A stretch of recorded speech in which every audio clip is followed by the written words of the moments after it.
Mr. Chairman, do you have any opening remarks? Absolutely. Good morning, all. I'd like to extend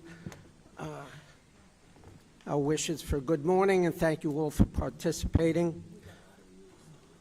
For those of you who have not appeared before us in the past, the way we conduct the calendar call is first we will call for any adjournments.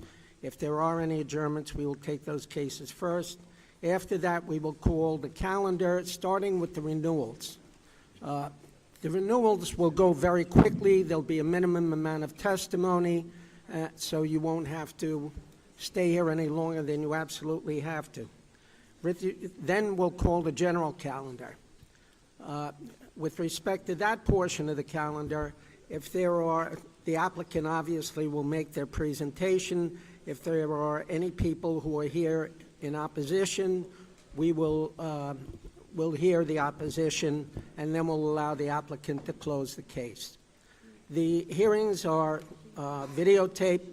They're archived. If anyone would like to refer to them in the future, you're free to do so. We do have a court reporter. Everything will be taped and taken down. I would ask that if there is any opposition, that no one talk over anyone else, because we would like to have the court reporter able to accurately take down whatever is said. All right? Patrick, any adjournments?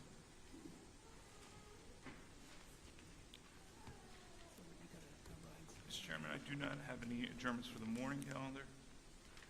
Since I don't have a calendar. First, we have case 131325, Baldwin, St. Christopher's Roman Catholic Church, amusement ride special event duration July 17, 2025 through July 20th, 2025, also known as church parking lot.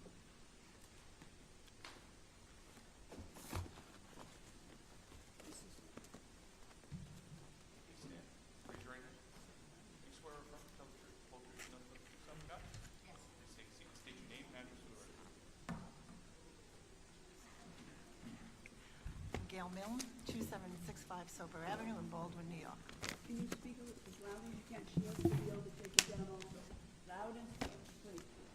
Gail Milne, 2765 Sober Avenue, Baldwin, New York. Maria Christ, 788 South Ocean Avenue, Shreveport, New York. Morning. Good morning. So this is a request to have a special event. Duration is July 17th through the 20th. Is this the first time you ladies are here? Yes, Yes. sir. All right, go ahead. Take them through it. Okay, I'm not sure who's answering the questions, but, so let's start with, this is St. Christopher's, and you'd like to have your event July 17th through July 20th, correct? Yes. Okay, can you give us the hours you intend to operate on each day? Sure. Thursday, 6 to 10. Friday, 6 to 11. Saturday, 6 to 11. And Sunday, 6 to 10. 6 to 10 on Sunday? Yes. Okay. Will you be having any music? Yes. Okay, so the music needs to be done by 10 o'clock, even if your event stays open later. Okay, in regard to safety, two questions. One, do you have, usually it's parishioners who are working the grounds on various shifts to just be there as security, as help, etc. Do you have that? We do. Okay, are they going to be wearing like a T-shirt that says security or something identifying each of them? They have a parish feast T-shirt, and we can give them like badges for people to know, but not specific T-shirts. Okay. Usually we see that the best way is, for the future, is like everyone has a red T-shirt or something that says security. You could say your name of your church too. Okay. In addition to that, you always need to provide the local precinct with a letter. Has someone done that? Yes. Okay, great. Then we'll move to sanitation. Do you have town pickup or private pickup? We have a dumpster there. Okay. So from the town. And are you planning on, usually when we have these, we get a lot of these, they will have, usually it's parishioners who, at the close each evening, go around and clean up everything, get it into the dumpster. Yes. Do you have something like Yeah, that? we have a team in charge of Okay. that. Okay. How many rides do you have at the event? I think we have around 10 to 12, yeah. Okay. Do you know who will be providing those rides? Is S&S Amusement Park. S&S Amusement. Okay. Okay, and there's no rain date, I guess? Not that you need to worry about it, No. given the weather. Okay, right. I have no further questions, Mr. Chairman. Any other questions from the board? If not, do I have a motion from the board? I make a motion, file number 1313 to 25, Baldwin St. Christopher's R.C. Church amusement rides and events be granted as requested. Second? I second it. All in favor? Aye. All right, ladies, have a wonderful celebration. Thank you. So Yeah. much, thank you, have a great day. You too. Okay. Next case. Next, we have case 377 of 25, Oceanside, 7-Eleven, Inc., number 33566, renewal of grant to maintain double-faced illuminated 384. detached ground sign setback 6 feet 7 inches from Atlantic Avenue and 8 feet 3 inches from Lincoln Avenue, and located in the clear sight triangle. Also known as 665 Atlantic Avenue. Sir, please.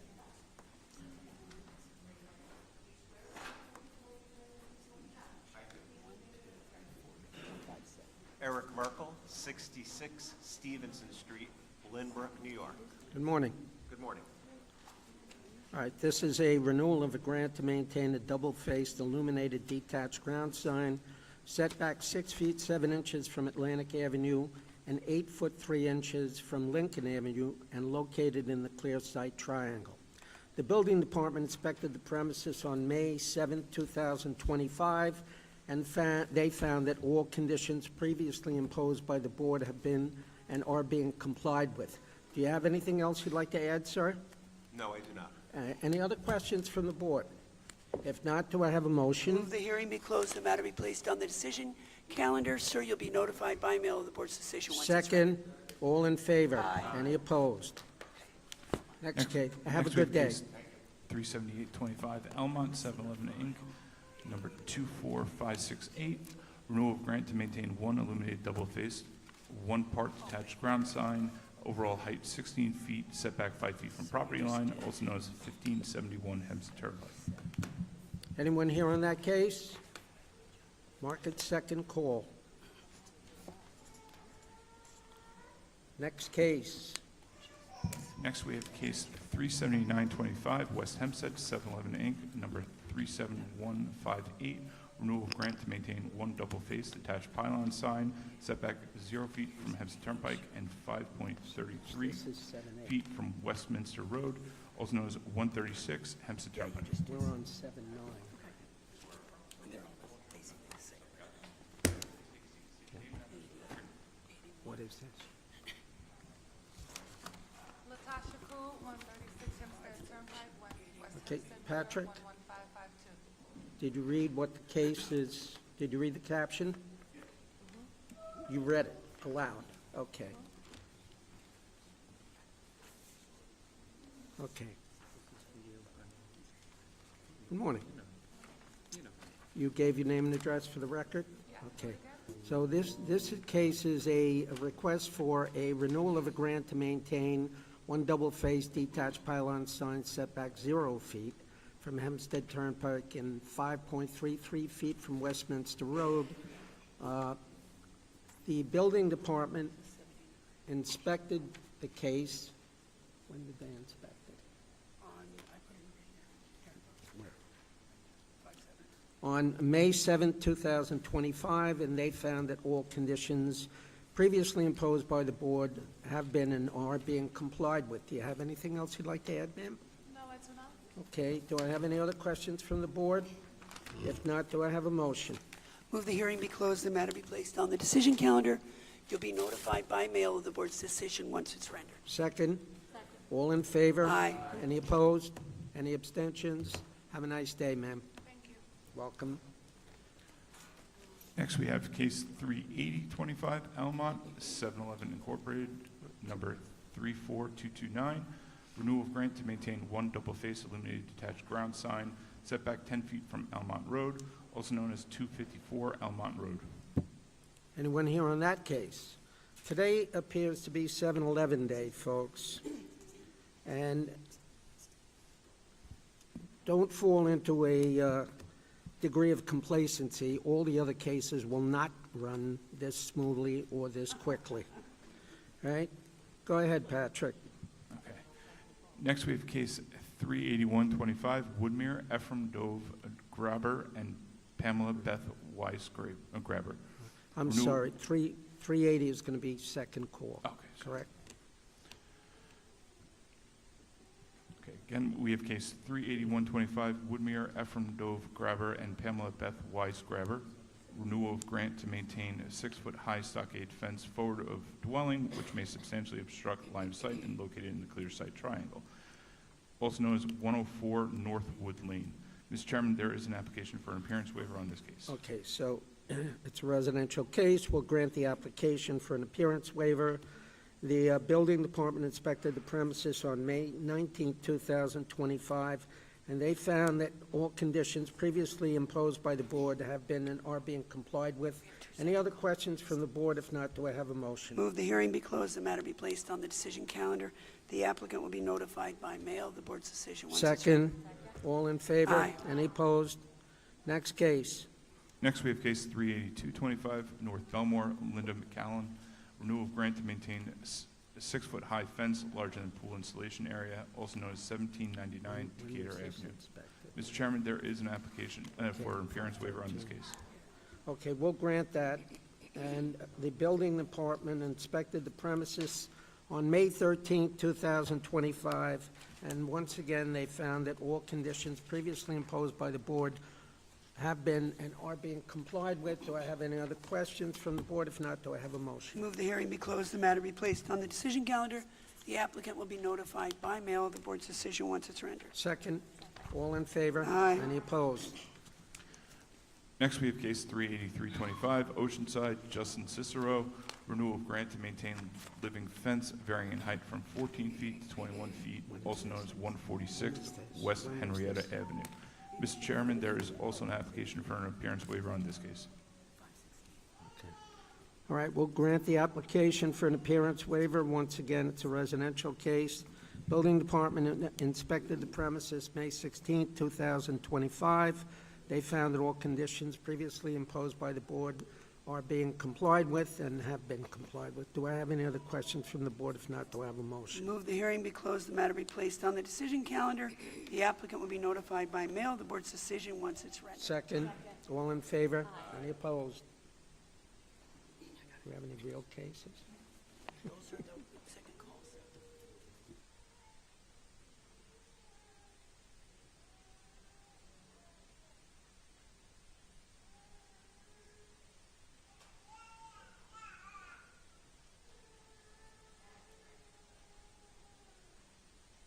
So we're going to call one case out of order because we have an applicant who seems to be upset about the fact that she's got to be here, or he.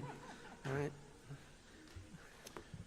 Next, So- we're calling case 38925 through 39125, Oceanside, James G. and Jeanette M. Madsen, mother-daughter residence, second kitchen, maintained shed number 1 exceeding horizontal maximum on 2 sides, horizontal, special exception to maintain second accessory structure, shed number 2 exceeding horizontal maximum on 2 sides, also known as 2425 Foxdale Avenue.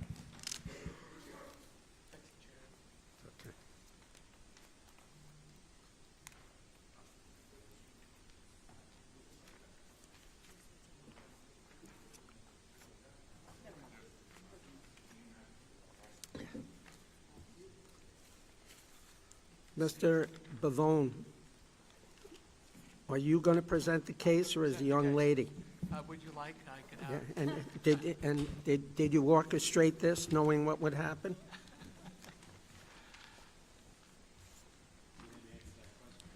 No, I didn't. that might incriminate me, so I'm not Yeah, going to yeah, answer that Fifth question. Amendment, got it.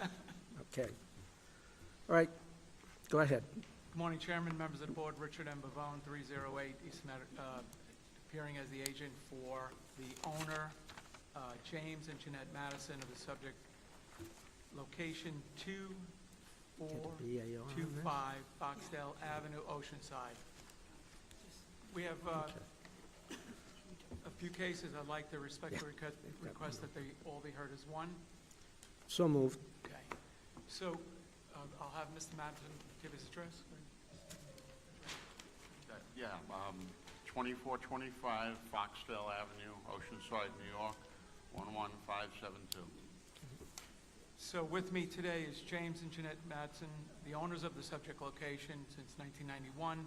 Seated in the front row are Melissa Morales and Matthew Morales, the Madsen's daughter and son-in-law, and their two children, Reagan and Kennedy. The application for the parent-child was filed due to the immediate need to have Melissa and Matthew, along with their two children, relocate to the subject location, to their house. They currently are being told that they have to relocate from the house that they're in now by July 31st, so it was important to have this hearing beforehand. The primary kitchen is on the first floor of the subject location. The subject location, the building itself, house was built in 1936. It's a substandard lot. It's a smaller house. It's 4,000 square foot lot. It's in a Residence B zone.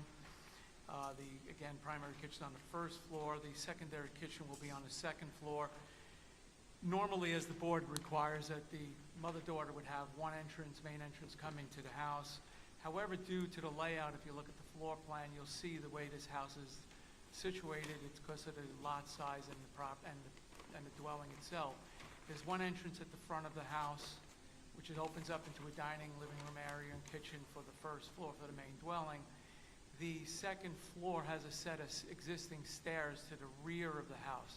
The only logical location to have the entranceway is on the side of the house, which is called out to be removed when the use would cease to exist. Now, Mr. Madsen is also eligible, if they were to leave, to be able to have a Senior 2 residence, which therefore that would then be as of right because of the requirement in reference to a Senior 2, but we're not requesting for a Senior 2. We are requesting for the parent-child at this point, and also with the fact that plans do note that they would remove that side entrance when and if this use ceases to exist. Isn't that backwards, Mr. Bacall? Excuse me?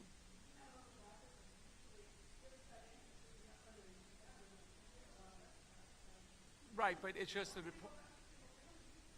that's right. Well, that's exactly right. They can keep that if it is an as of right. They could have a separate entrance on it. But again, due to the fact that this is just an older house that was built so long ago, it has some, constraints, and also to change that would just be cost prohibitive. So we believe that this works. The building department has approved that as long as we went through this process with the Board of Appeals, and we're respectfully requesting that that be approved as noted. There's ample off-street parking, 3 vehicles. There's no detached garage due to the size of the property. The owners are aware of the need for renewal and have signed the affidavit for the board and also anybody to come to visit the property. Which leads me to my next 2 cases, which are the existing sheds. The first shed has been in existence for approximately 30 years, and the second shed was added to create additional storage. Again, noting that the house was built in 36, the basement, or the unfinished basement, has a very small area. They don't even have enough space in the house for storage. So they needed the 2 sheds. The first shed is 6 foot 4 inches by 12 foot 3 at a height of 8 foot 6, and the second shed is 8 foot 0 by 14 foot 3 with a height of 9 foot 3. These are all minor accessory structures specifically used just for storage for the house. The existing conditions are well maintained. There's no adverse impact to this property or surrounding properties. The neighbors know that they are applied for this.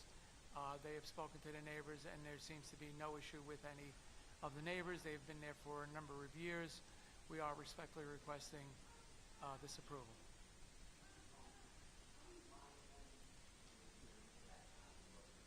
Well, again, there's no door there now. It's a set of stairs from the inside of the house. So the doorway gives them the ability of having an entrance direct means of egress and ingress to the house itself, to the second floor.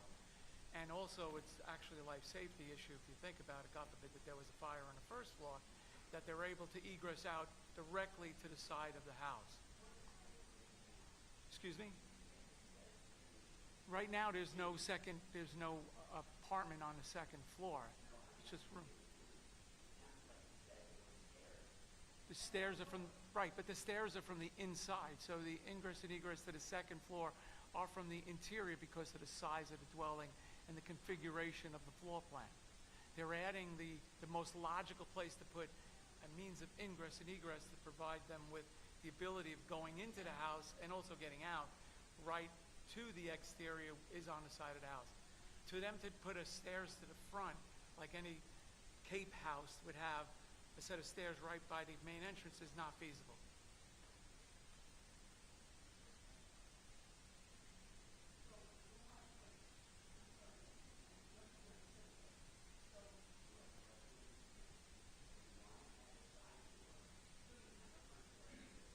Correct, we have a front door.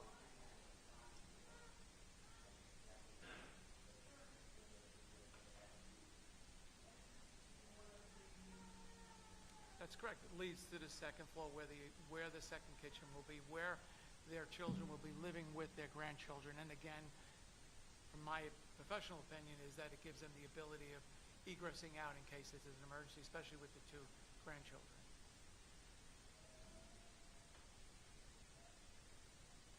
There are ways you can have another separate ingress and then he wants it. I mean, I'm just confused. I'm not against it. Is there an gas fireplace inside? There was a gas fireplace in what was the family room in the rear of the house. That's been removed. It has. Yes, but on the Okay. second floor, Mr. Bavone, there's an open building permit from 1999 for the installed gas fireplace. You'll instruct your Withdraw that. client and take care of, close that out or withdraw it, whatever's necessary. Yes, I'll bring that up to the architect of record that's prepared the plans, Thank you. and it'll be taken care of. Mr. Bavone, there's a gas fireplace in the front of the house, a regular fireplace, but it's a gas fireplace. There was a freestanding gas Oh. stove in the Well- back of the house, which has been removed. Okay, thank you. Mr. Pavone is the expert on this, and he is aware that there's an open permit. He'll counsel you as to how to close it out. I will take care of that. just point of information, is there a front entrance on this house? Or is the entrance for the first floor on the side? There's an entrance, there's an entrance in the rear of the house to Right. get from the backyard to the inside. Right. And there's an entrance from the front to the main level. Could you approach Mr. Bavone? Because it looks like there's a door on the side of the house with two steps leading out. This door.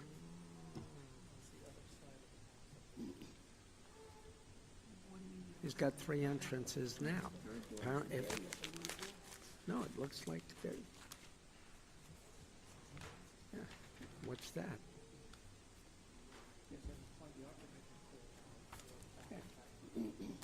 Well, there's an entrance here, there's an entrance here, and there's an entrance here. I know, Mr. Bone, but the chairman's asking you, I thought we understood that there were two entrances front and back, and you wanted to add a side one. You already have it.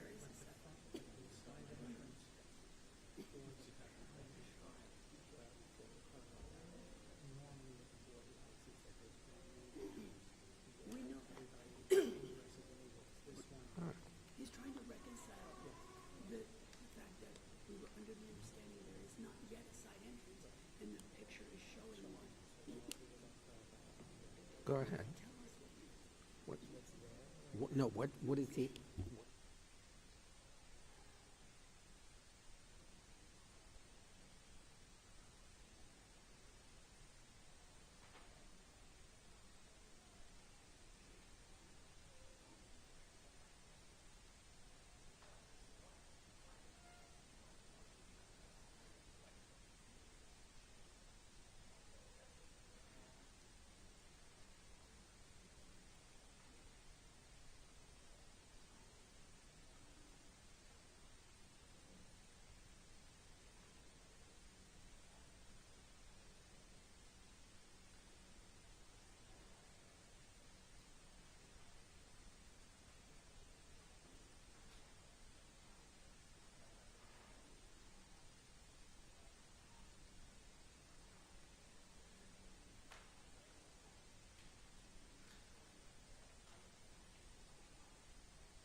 Stephanie, let the record reflect, please, that the applicant's representative clarified for the board the fact that the photographs of the entrance, the photographs of the subject premises show a side entrance already existing, whereas a number of us were under the impression that the side entrance was to be added for this process, and, or at least the request was to add it now and remove it upon the cessation of the mother-daughter use.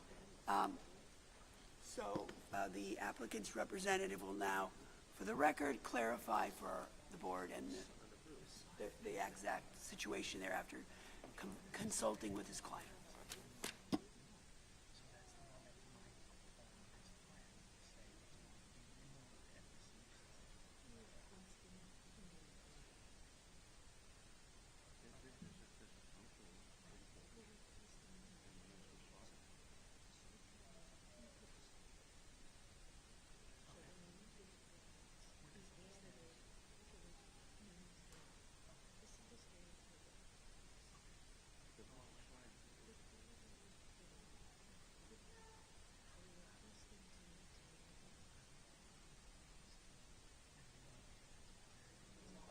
Okay, I understand.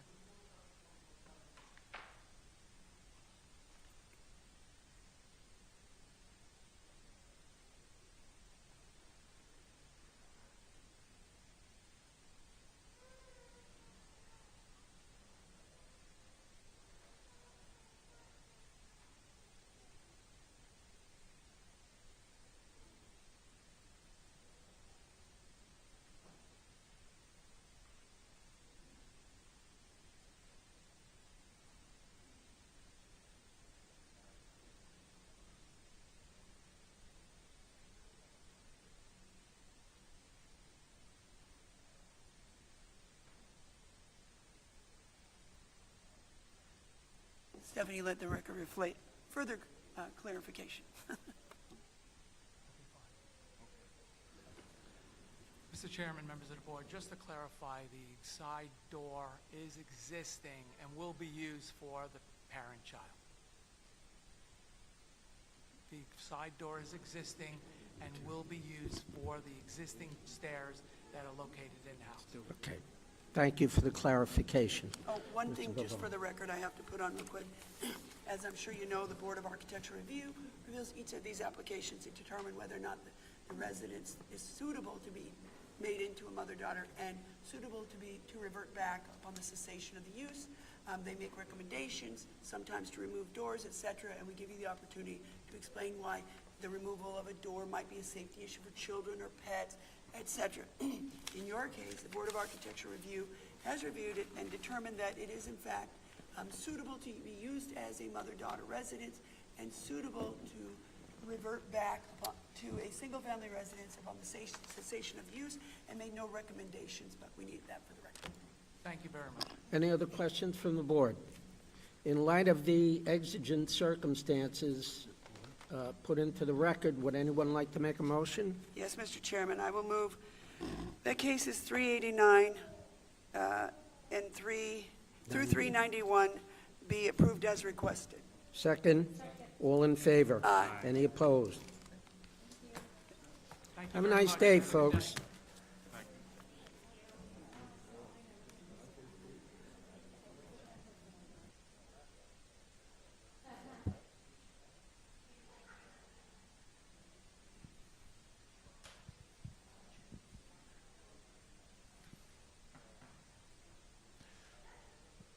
Next, we'll be calling case 38425 to 38525 Levittown, James and Judith Bennett. Variances: lot area occupied, front yard average setback, side yards aggregate. Maintain 1- and 2-story addition with front overhang attached to dwelling.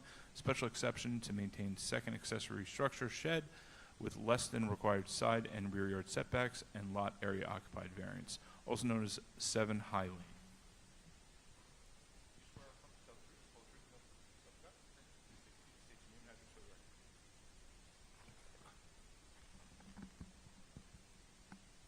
Hello. My name is Ryan Griffin of Captain Permit, and our address is 535 Broad Hollow Road, Suite B16, and it's in Melville, New York, 11747. Have you been in the house? What? Have you been in the house? Yes, I have, yes, and I've been around the yard. I went there yesterday. Thank you. Okay, How no, many levels is the house? it is 2. Any basement? No, or attic space. Let it down. All right, go ahead and tell us what about this, you know. Okay, so, I'm here representing the owners of 7 High Lane, and the first application we're seeking relief for is application 24-3695, which is a secondary accessory structure. This is a 56 square foot shed that's 7.5 by 7.8. The structure was placed 0.2 feet from the rear property He line said oars. and 1.1 feet from the side property line. Sir, who did you say you represented? Captain Permit. I represent the owners, though, of the What's property. their last name? Bennett. Okay. James and Judith Bennett. Thank you. It's the right case. So, this structure is unable to be moved without probably being torn down. It's very old. I was told that it was built prior to their ownership in '93, so it's, well over 50 years old. So, and this is used for additional storage of the property. The height of the structure is 8'8", and the rear neighbor has some bushes that go over the height of it, so, and I heard no opposition from the rear property owner in this Okay, case. so as to that shed, Yes, it appears that it complies fully with the size allowable, yes. but it needs a rear yard and a side yard relief. So can you tell us what rear yard it's supposed to have and what it provides, and same with side yard? Yes, it's supposed to have 2 feet on either side, and right now it has .2, which is right on the property line. That's on the rear? Yes. Okay. And then 1.1. On the So, side? Yeah, on the side, so. Is it a corner lot or not? No. Okay. Keep going. And so, this shed was just used as additional storage for the homeowners. They would like to keep it, because it's been there for a while, and they would respectfully ask for this to be approved. So you said that it can't be moved because it's too fragile, so to Yeah. speak. So how does it look? Is it kept? Yeah, it's kept well. It's actually has vinyl siding on it, so it kept the exterior very nice. Some sheds don't really have that, or it's a prefabricated one where it kind of falls apart. This one it's okay. It's just All right, so it's too fragile to move, but it actually looks okay. yeah. Okay, and then you have a one-story addition and a two-story addition. Those have already been done without the benefit of a permit, I guess. Correct. When were those put on? Around 1999. Both of them? Yes. Okay, so go ahead and tell us about them. So these additions bring the total lot coverage to 34.38. So is that 34.38 include everything on the land? Yes. Including the shed? Yes. Okay, great, keep going. So where 30 is allowed, so the additional 4.3 is a total of 262.8 square feet. 155 square feet of that is from the 2 sheds that are on the property. So really, the additions only bring it to 106 square feet, which is 1.7. Yeah, we deal with percentages. Yeah. The additions are also asking relief for the front yard setback, which is 27.6, where 29 is required. We're seeking relief of 1.7. The aggregate side yard is 13.7, where 15 is required, and seeking relief Hold of... on, I'm sorry. Sorry, Say the side yard again?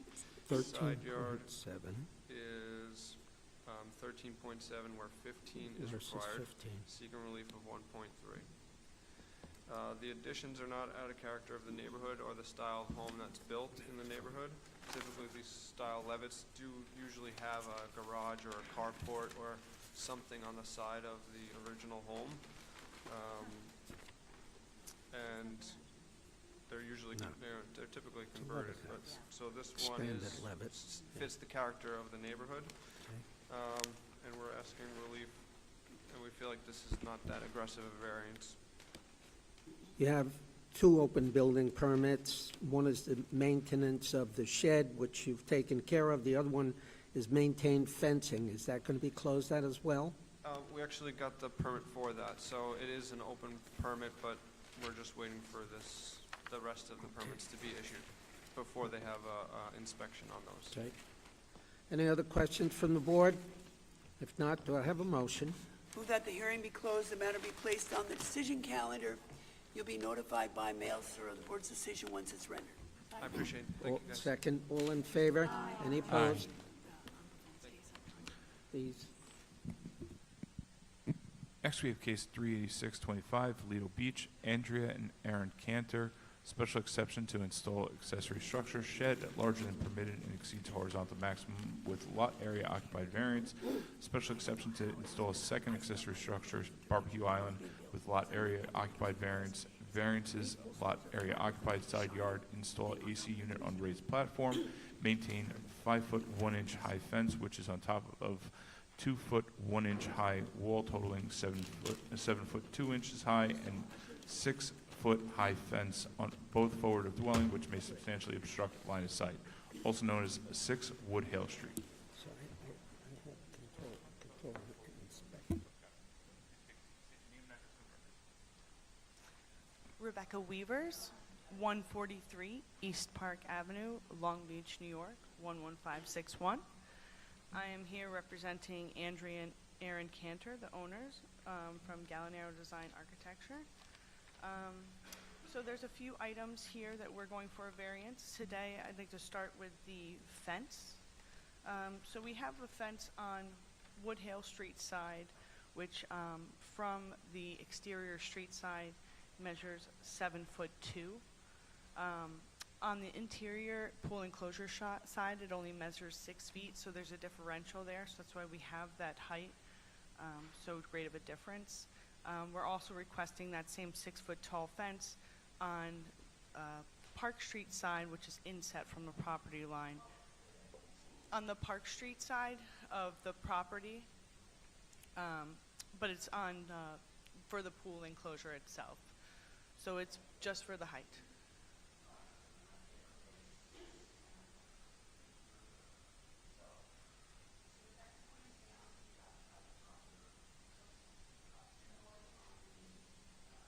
Woodhale Street? Mm-hmm. Yeah. Parallel with Park. Mm-hmm. No, I'm more parallel to Park Street instead at the pool enclosure line where the fence turns. That's where I'm referencing. So you were saying the street? That is correct. Yes.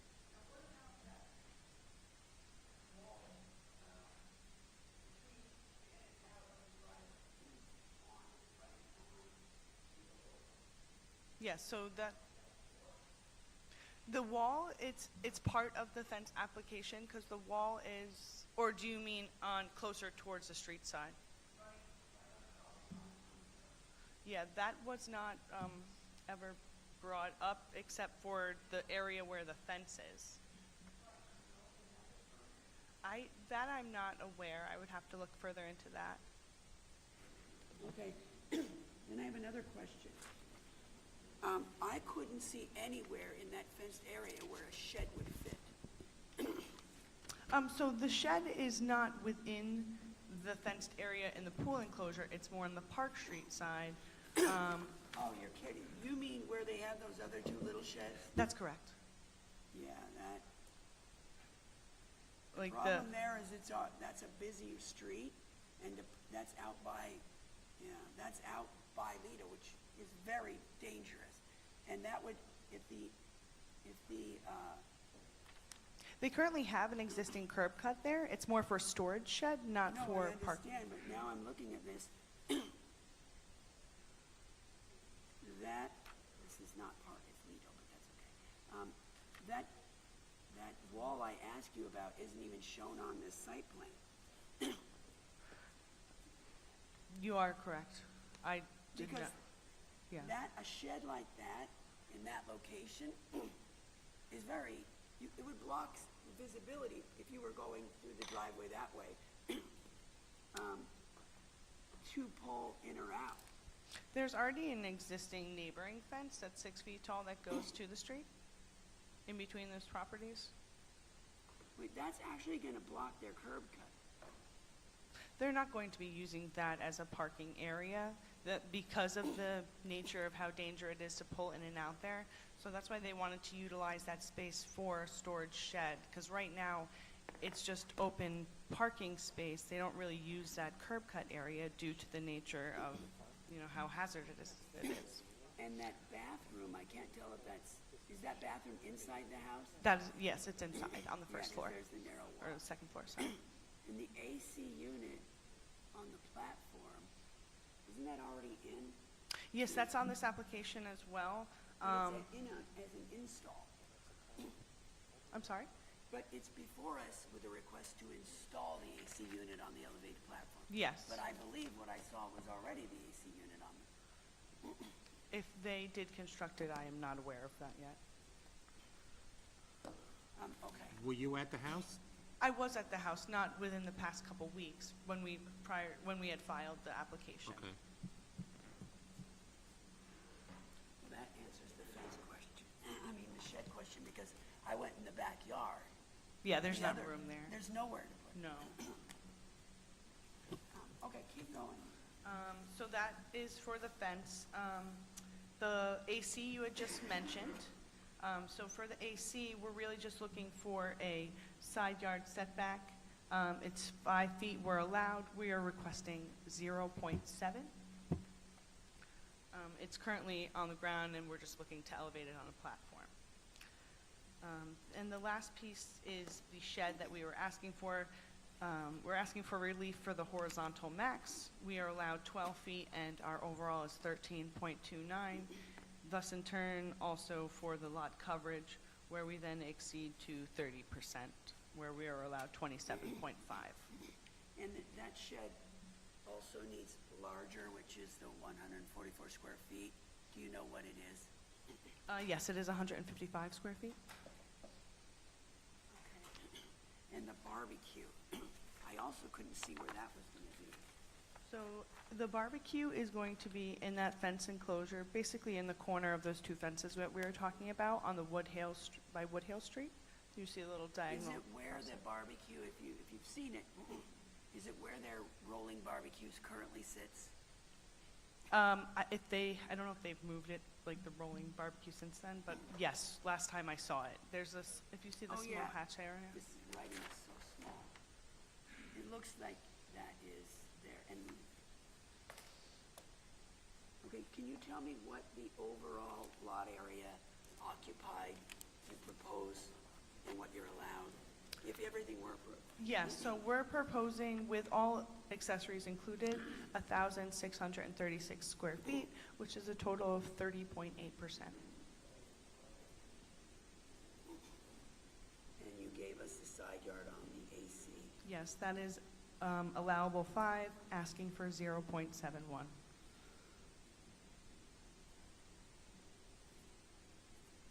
Okay, and I don't believe the fence is near any driveways. Okay. No, the next neighboring driveway is about 15 feet over. Yeah, I was there. Any other questions from the board? If not, do I have a motion? Move that the hearing be closed, the matter be placed on the decision calendar. You'll be notified by mail of the board's decision once it's rendered. Second? All in favor? Aye. Any opposed? Next, we have cases 38725 to 38825, Lido Beach, Scott and Susan Horowitz, variances, lot area occupied, rear yard, install prefabricated pergola attached to dwelling, install 6-foot-high pool enclosure forward of dwelling on Harrogate Street, east side Harrogate Street, also known as 25 Harrogate Street. I go down the street every day. I stop early. I'm thinking that should come before my vote, right?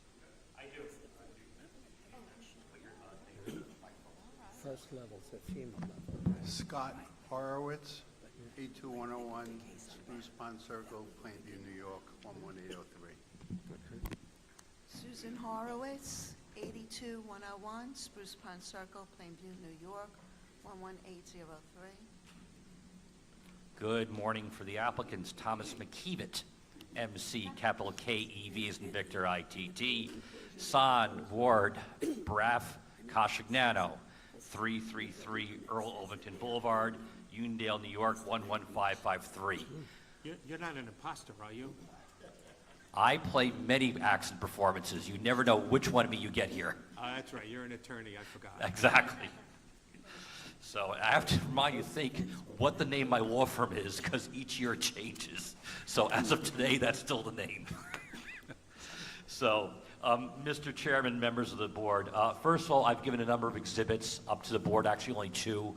One is a set of photographs which I took on July 9th, 2025. I was actually with my clients at the time. As you can see, it's still very much of an active construction zone, and they are fair and accurate representations of what we saw at that time. So I ask that those be admitted as evidence into the board. We will accept those in evidence, Mr. McKeever. The second is a rendering from the architect, just as to illustrate what the pergola question is going to look like. So it's not part of the formal plans, but I think it'll just give you an indication as to what we're looking at in this instance. We'll accept that as well. Thank you. Could I possibly get a copy of that? Patrick, could I get a copy of the rendering? I don't believe I have it. Right, you have two exhibits. One was the photographs, and the other was the rendering, yes. The rendering. Mr. McKevitt, can I ask you? Photographs. I live very near this house. Yes. And when I originally saw it being constructed, it looked to me like it needed zoning relief. So I was very curious how it even, didn't get any zoning relief for the None. original? Because that pergola or bulkhead, whatever you want to call it, is very large. One would think that would be a fourth story or a third story plus a FEMA. So then I noticed yesterday that the permit on the fence was for 25 Harrogate, East Atlantic Beach. So I didn't know if that was just a typo or if, some of those places in East Atlantic Beach are C zones. Right. So it might make a different analysis if someone thought it was in the C zone. I can assure you it certainly is Lido Beach. I'm sure Mr. Albert gave a very thorough review of the plans when they were PO'd and approved. No, I did check with Mr. Joyce, the architect, and the entire house was done within compliance with the zoning code. No relief was required whatsoever. It is an AE 14 zone, as you're aware, so there's a very high zone where it is for the flood zone is concerned. But the main dwelling at Pan is not. And what makes it interesting, too, what makes it a little confusing was the original house was on 25 Harrogate, as you're familiar with, and the new house is actually going to be at 80 Matlock. So we're actually switching the front one to another. Obviously, it is two front yards, because you have Matlock and you have Harrogate. And obviously, the much larger yard is on Matlock, which has 78 feet of frontage, whereas the Harrogate only has 36 frontage. And on one side, it goes back 65 feet, and the other goes back 130 feet. So we're talking about a 6,500 square foot lot. Right, let me ask you, the proposal for the fence Yes, that wants to come all the way to the street. correct. Now, luckily, I mean, it's different than a lot of the cases because it's second from the ocean. But, so there's not a lot of concern, and it's a dead end, or it's not a dead end, but there's not a lot of concern about all the cars that need to pass by it in terms of that fence. Correct. Are they going to eliminate that curb cut if we allow the fence? No, let me tell you that this is something we've had a lot of discussion with my clients regarding. So obviously, the original curb cut was in Harrogate, and their curb cut still remains. There'll be obviously a new curb cut and the garage, which will be on Matlock. The reason for having the curb cut there on Harrogate is that the Horowitzes do have children and grandchildren who will occasionally visit to use the pool, and that would be the ability for them just to park those cars on those temporary occasions. Keep in mind, too, is it has to be a self-closing gate because that fence is required for the pool enclosure. You have to have at least a 5-foot fence as per that. So, and again, the code requires it to be self-closing because, God forbid, we don't want any children getting in there and drowning in the pool.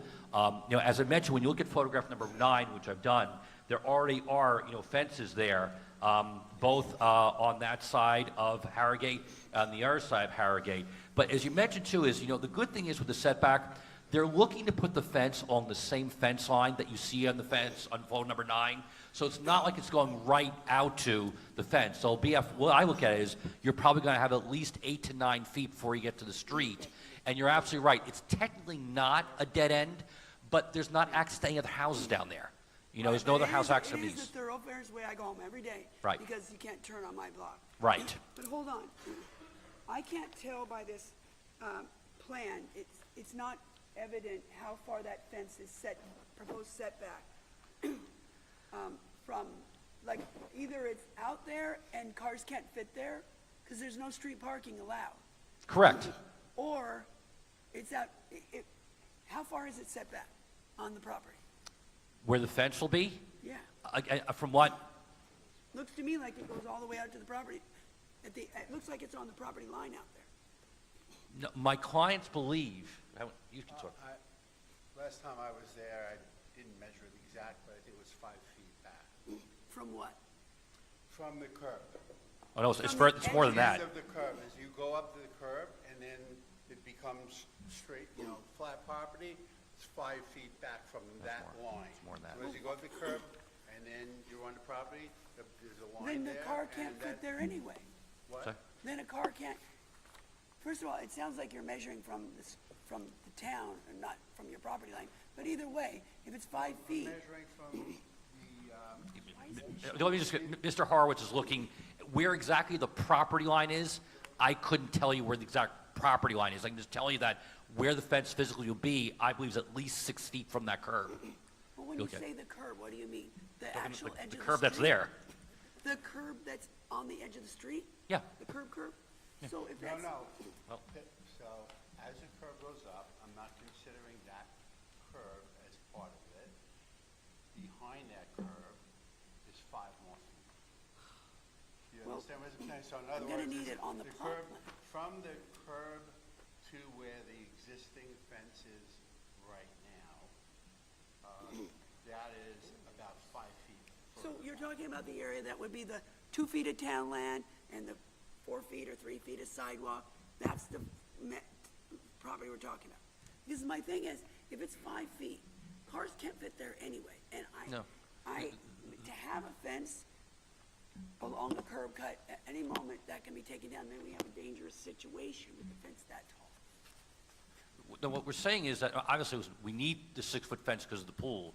The space there is well, you need at least 5. You need 5 no matter what. So we're just looking 6 for the aesthetic purposes. But when you look at it, is we're talking one car pulling into the property because you can't park on the street when occasionally the granddaughter and the grandkids come over to use the pool. That's solely the You use mean for it. opening the gate and pulling the car in? Yes. It's not a frequent occurrence, by no means. It's actually inconvenient to do that. And then there's a 6-foot fence when they go to pull out. The visibility issue. Let me just see. Is it this? And again, it's not like it's going to be open. We're going to have to physically open up a swinging, self-closing gate in order to do it. To get a car in there is not just simply pulling out. It's going to be a bit of a production You're for exactly that saying reason. the fence would run along the same line as the fence that's one house to the north? House to the south. I mean, south? Yes. The house to the south may not be Yeah, that's another thing. with a permit. We had some litigation and did all that reason, our counsel to the board at the time. And out of, let's say, 50 fences, there were like 4 that were legal, and the rest are all illegal. 'Cause That many? The plaintiff, yeah, That many who are legal. yeah, right? When I went and had my house, 15 years ago, I got a fence permit. The chief plan examiner, who's still a chief plan examiner, says, no one gets these fence permits. And I said, I work for the town of Hempstead. I need to get a fence permit. Yeah, well, we had an incompetent judge who thought, Right. So Ms. Brown, listen, we understand exactly where you're coming from. It's something I've discussed with my clients quite a bit. But again, the situation is, it's not a through street. It is essentially, no, you can't get access to any other house down there. It is a through street. It is And you're right. A lot of people Yeah. take it because to get to a light to turn the other Right. direction. So that's what it is. But again, this is something which will be done very, very sparsely, very occasionally. Again, their main driveway's a matlock, and they're going to have to literally physically open a self-closing gate, to go back and forth, even to pull the car a little bit, and the gate closes after that.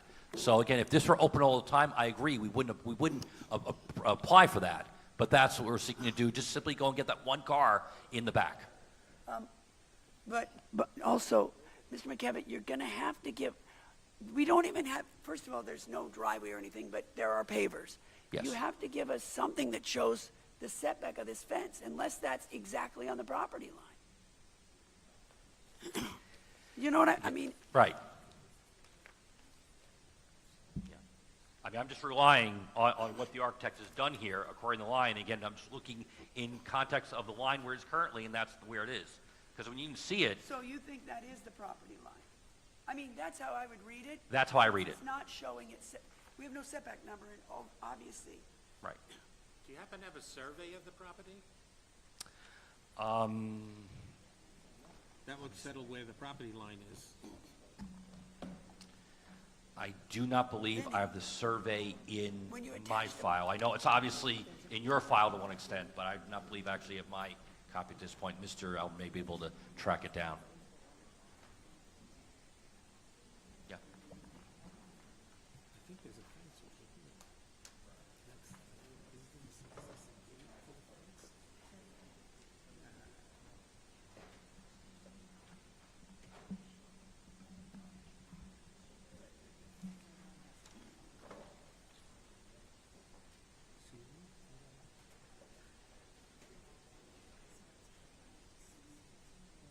And the neighbor. This is where the gate is gonna be. I think it's closer to 6. This is, Because that's what I'll tell you. The flag is 4 feet.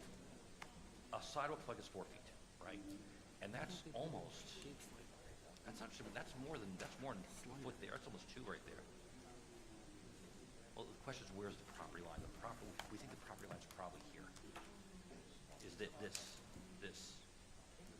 where the fence is? Right, yeah. Right, right. nobody knows where the property line is. My client's just mentioning that previously to them buying the property with the old house, there was, again, not that it was legal, but there's already a fence in that line. So I'm not saying we're right, but we're all operating upon the assumption that the property line is that same fence line, because again, the predecessor had a fence there, this is where this people had the fence there. I'm not saying that the fence erectors were correct, but I'm just saying that's upon where we've been operating where the fence line is. Mr. Owens is trying to get a survey. The survey, of it yes. From the file. Right, so- we'll see what we can find. So the idea is, they would open this gate. Yes. And pull the car onto the pavers around the pool. Yes. For one car occasionally, that's it. On occasion, just for one car to bring in there, again, because they have no other place to park. Do they ever consider a sliding gate rather than a?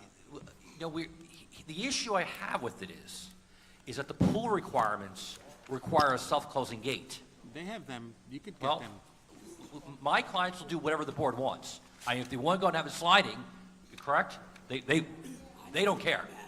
They don't care what type of gate you want there. If you can do a self-closing, which would be a sliding fence, they're perfectly willing to do that as well. That would, in my opinion, that would alleviate the idea of opening it and closing it and. And ideally, too, if we do that, we could have a much wider opening, so therefore you reduce a sight line issue. You have the board wants a certain width to it, my clients are, again, willing to do that. I just don't see why the curb cut can't be eliminated, so that we don't have the concern. It's a giant curb cut. Right. And the reason why solely is, again, to fit the additional car there. Because when you look at it right now, there's very limited space at the other side, because there's no parking there. That's why they desire the curb cut. That's the reason why. Actually, they could probably fit 3 cars on that Okay. pavers, to be honest. But, you know, we also have the concern of the precedent. We're gonna approve a fence down closing across a curb cut. Some of the judges who aren't very smart are gonna, the precedential value of that is very damaging. We suffered that from a dumb judge, who I'm tempted to name, but I won't. I'm just saying, the precedential impact is severe. A 6-foot solid fence opening on a curb cut. Again, we look at it as a unique property where we have these 2 frontages here, and again, we're just trying to go and simply find space for 1 car. We're not putting 3 cars back there, it'd be next to the pool. That'd be very dangerous. But you So. can see the distinction, right? But Yep. some people are not that clever. Every case we have before this board is different. There's different presidential value. I know it very well. So, I agree. okay. So on to my pergola. Again, right now, we are within the lot coverage of the 27.48%. The pergola we're looking at would be 420 square feet, which would bring us to a total lot coverage of 2,439 square feet for, again, 33.2% lot coverage. Again, the pergola is 12 feet deep by 35 feet wide. The reason why I showed you the rendering is it's open, it's not enclosed, it actually has pull-down shades. Again, it's just really an area for the adults to go and hang out during those hot summer days behind the pool at that point. When you just want to look at the, and when you look at 1 point again, it says 1 point, it's a 4.35 rear yard setback, but that's when you look to the property immediately to the north is, again, a little bit different because they have like an empty lot next to the house. So where we're looking to put that pergola is not near the residence, not near the dwelling. It's actually towards the empty lot, which you could see. And actually, I think the photograph probably shows it best when you see on photograph number, getting back there. It's attached, yeah, it's attached to the dwelling. It's attached to the dwelling, the pergola. So that's where that part. Just for its worth, I looked at the lot coverages of the near houses. At 64 Matlock, it's 41%. 75 Matlock, 34.25%. 91 Matlock Cross Street has a lot coverage of 60.04%. 91 Matlock, it's the one across the street on Matlock towards the rear with the decks there as a 60.04% lot coverage. And 71 Harrogate, which again is technically House of the North, they actually have that house on a separate lot. They have a tax separate lots. So technically it's 39.88%. When you look at the open lot, it's obviously much lower, but I'm just telling you, for whatever development reasons, they've kept them as separate lots. 90 Matlock has a 25.8% lot coverage, but 90 Matlock is actually 10,000 square foot lot. It's an unusual lot. And just as an interesting history on this premises, 90 Matlock and this premises were once all part of the same property until 1978. In 1987, they were subdivided. There were two dwellings on the same lot, and a breezeway connected the houses. No, I do not. I'll leave it at that. We'll discuss it another time. I'm just indicating that. I just thought it was fascinating. Yeah, I was 7 years old at the time, so, but I think it was interesting that it was a very large piece of property at the time, so. So essentially, again, when it comes to the pergola, I think, again, it's an open area space. It is certainly, again, within the lot coverages, even surrounding area. Again, we understand your concerns with the fence. This is something we've had a long conversation with. And again, if the board wants us to go and, have, have a slide out, again, it's just a rare occasion of just having that one car parked there. That's a desire for it, so. But we certainly understand the board's concerns, and any conditions the board feels will ameliorate that concern, I'm sure my clients will certainly agree to.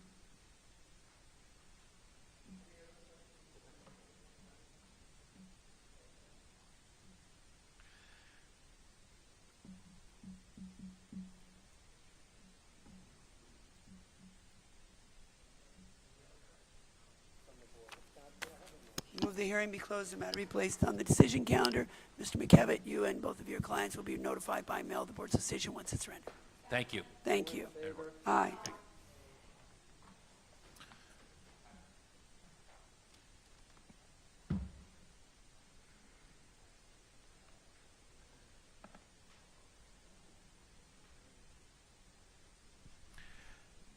Next, we have case 39225, Uniondale, John Kopaz. Variance, side yards aggregate, maintain addition and garage converted to living space attached dwelling, also known as 33 Manor Parkway.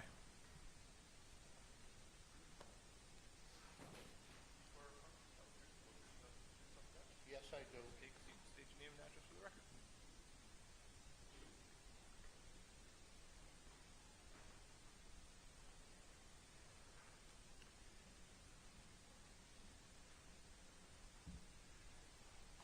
Good morning, Mr. Chairman, ladies and gentlemen. My name is Hugh Schaefer, 7 Forest Avenue, Massapequa, New York, appearing for the applicant, John Kovacs, 33 Manor Parkway, Uniondale, New York. Anyway, this application has to do with the relief of the side yard aggregate in this particular case. The area of Uniondale, Manor Parkway, looking at the radius maps, you'll see it was developed 73 years ago in 1953 on properties that were 50 to 60 by 100. And since that time, in the past 73 years, all the houses, just about 100% of them, have been expanded. In this particular case, there was a dormer built in 1974. My client, who purchased the property a year ago, had started renovations with new bathrooms, new kitchen, and started to develop the garage conversion. Apparently was not aware of the fact that the side yard aggregate in 1953, when it was built, was also a requirement of only 12-foot aggregate instead of 15, being a garage. The side yard aggregate in 1953 was 14 feet, not 15, to accommodate garage to be habitable space. So by doing this conversion, it created a problem with the aggregate. So the side yard aggregate is the same as today as it was in 1953. It's short 1 foot from the required 15-foot aggregate. It's only 14 foot. So it's a minor complication. However, it is a hardship. Therefore, I respectfully request the board would consider granting this application. It's such a minor thing. The garage has been completed. Electrical permit is issued. Plumbing permit is issued. Fence permit has been issued already. We're just waiting for the board's approval and then to get all the required inspections. Have you been in the house? Yes, I have. And there's only one kitchen in the house? Only one kitchen. Is there a basement?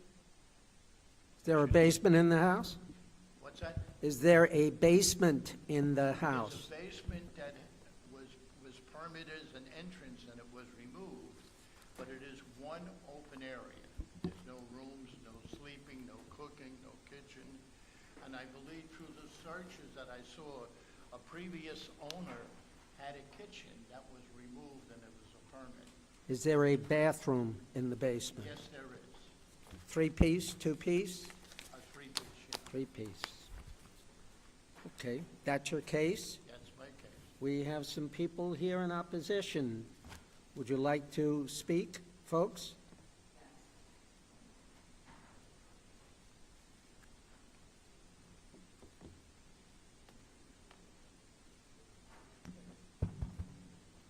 This appears to be nothing. It appears to be nothing. I agree. But you have 3 people in opposition?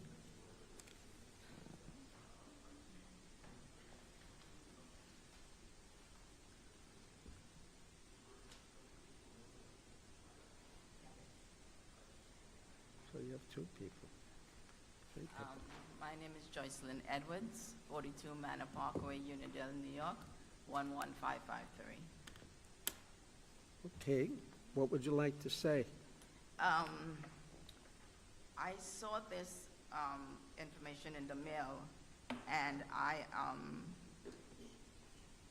disagreeing with the variance of rezoning the area. One, this is not for a personal use. This is a financial gain because it's being rented. The property is being rented. So it's not where it's being used as, extra family members. It's being used for renting to students in the area, different people in the area. Are you saying it is used that way, or you're concerned it would be used that way? It is used that way. Okay, and just one little thing, then I want to hear more about this case, but they're not asking to change the zoning there. I don't know. They're asking that there are certain, parameters that apply to all the houses in the town of Hempstead. And in different neighborhoods, the character might be different. All he's asking is to have an exception to not have to comply with, let's say, 30 or whatever the number is. 15. on this particular issue. It wouldn't even matter if we granted this, and 2 years from now, this applicant wanted to build another thing right next to that, so it would not need, you would think it would need another variance, but they have to come back every single time if they want to deviate at all from the requirements, just so you know, because it is confusing whether, but we're keeping the zoning. I noticed you said something about change the zoning or whatever. So I just give you that, but keep going. Okay, the garage is no longer a garage. It seems like it has been converted to living space. That's why he's here, ma'am. There is air conditioning, there's windows, so it does seem that it is living space. The area and the property is residential, is one family. We all has one garage. I do not think it's fair to change and have that approved where everyone in the area now wants to make that change. Okay, let me just ask you. I do want to make sure I fully know about this thing, that student that is being rented or something. So, are you saying that, are you saying that in addition to the people who live there, like the applicant, well, actually, does the applicant live in the house? Excuse me? Does the applicant live in the home? There's no one living there as of now. Does the applicant intend to live there? I believe so. Okay, so, you're saying that, well, actually, did the applicant just buy the house? A year ago. Okay, so you're saying, at least under the previous owner, more people than the owner lived there? No. Previously, the owners that was there, that's a different story. There was a lot of activities going on prior to this owner that came in and reconstructed the house as of 2024. So in September of 2024, there were people in and out constantly, and they had extra stuff on them, whatever. I don't know exactly who exactly the people were, but there were people in and out. From Sleeping there? September. Do you think they were sleeping there? Yes, yes, they were sleeping there, they were living there, they were outside sitting on the lawn, having conversations, they were in and out constantly every single day. Mr. Okay, Schaefer? ma'am, just a minute. So all of that activity occurred before this gentleman purchased the home? I don't This think so. That's occurred what I was gonna with this gentleman moving in as of, I would say, this started in September of 2024, the beginning of the school year, where we saw people, they were fixing up the place prior. As of September 24 is when we saw the activities of people in and out, living and stuff like that. They moved out in May when the school year ended, graduation and everything like that. There is currently new people in the location. Oh, there are people living there now? Yes. Mr. Schaefer? To my knowledge, there's no one living in that house as of now. It's When- under construction. When was the last time you were in the house, Mr. Schaefer? About 2 months ago. Okay, so there are currently people living there now, and those other people, that was under the new owner, some of it, in Yes. September? This is my neighbor, Mr. Alexander. That's my husband, David Edwards. Right. We do see activities in and out of the house constantly. So I don't agree with him saying that people are not living there. We have physically seen it. We have seen, different activities going on every single day. So for him to say that no one lives there, I totally Oh, you disagree. just may He have been said- misinformed. Well, 2 months ago was May, and you said that people moved out in May. He may have been there afterward. Correct, and he has a camera set up, so I'm sure he sees what's going in and out of his property. Have you ever met the owner? No, he has never introduced himself to us, and we live across the street. He has never said hello to us, but we do see, who's coming in and out.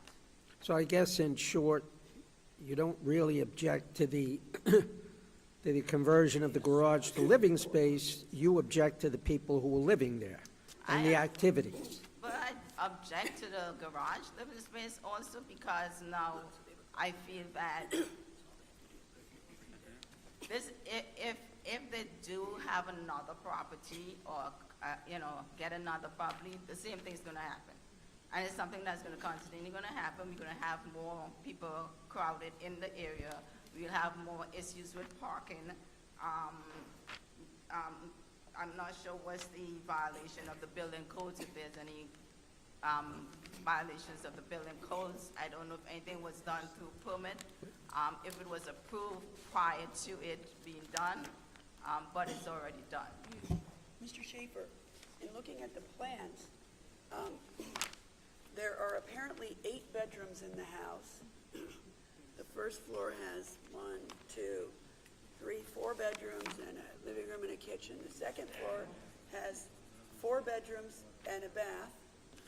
And then it has a finished cellar with a bathroom, a finished bathroom, a 3-piece bath, finished area, laundry room, utility room. I mean, it does seem to lend itself to being like a dormitory style thing. Well, in this area, there's quite a few homes that have rentals for the college students. In this particular case, I don't know what activity was there in the past, but there was an illegal kitchen in the basement that was removed. Did you see And that? was Did you go down in there? 2005. Have you been in there since it was removed? That's been, and all the petitions other than the basement bathroom, that's the only petition remaining. It's No, I'm just one asking big you, room in the basement. I was just asking you if, when you were at the house, were you in the basement and did you see if the kitchen had been still removed? Like, There's still no wasn't room- there? There's no rooms in the basement. No, I'm asking about a kitchen. That's it, just the bathroom. So when you were in the basement, you saw that there was no kitchen There was no kitchen. in the basement? Right, there was a renovation with a steel beam that was put in another footing, but there was no rooms in the basement, no kitchen. Only one Okay. kitchen in that house. All right, if we were to approve, I mean, your client's already done this work, right? Yes, Without a permit. right. When was the work done? Work was done in the past, I would say, 6-8 months, and it's still pending the certificate of occupancy and It- also the inspections for plumbing, electric, and so on. But isn't the electric and plumbing inspection, can they still, Vinnie, can Well, they? the electric certificate was issued, but the Wait, plumbing but was not usually the inspected. plumbing has to be looked at before the walls are closed, no?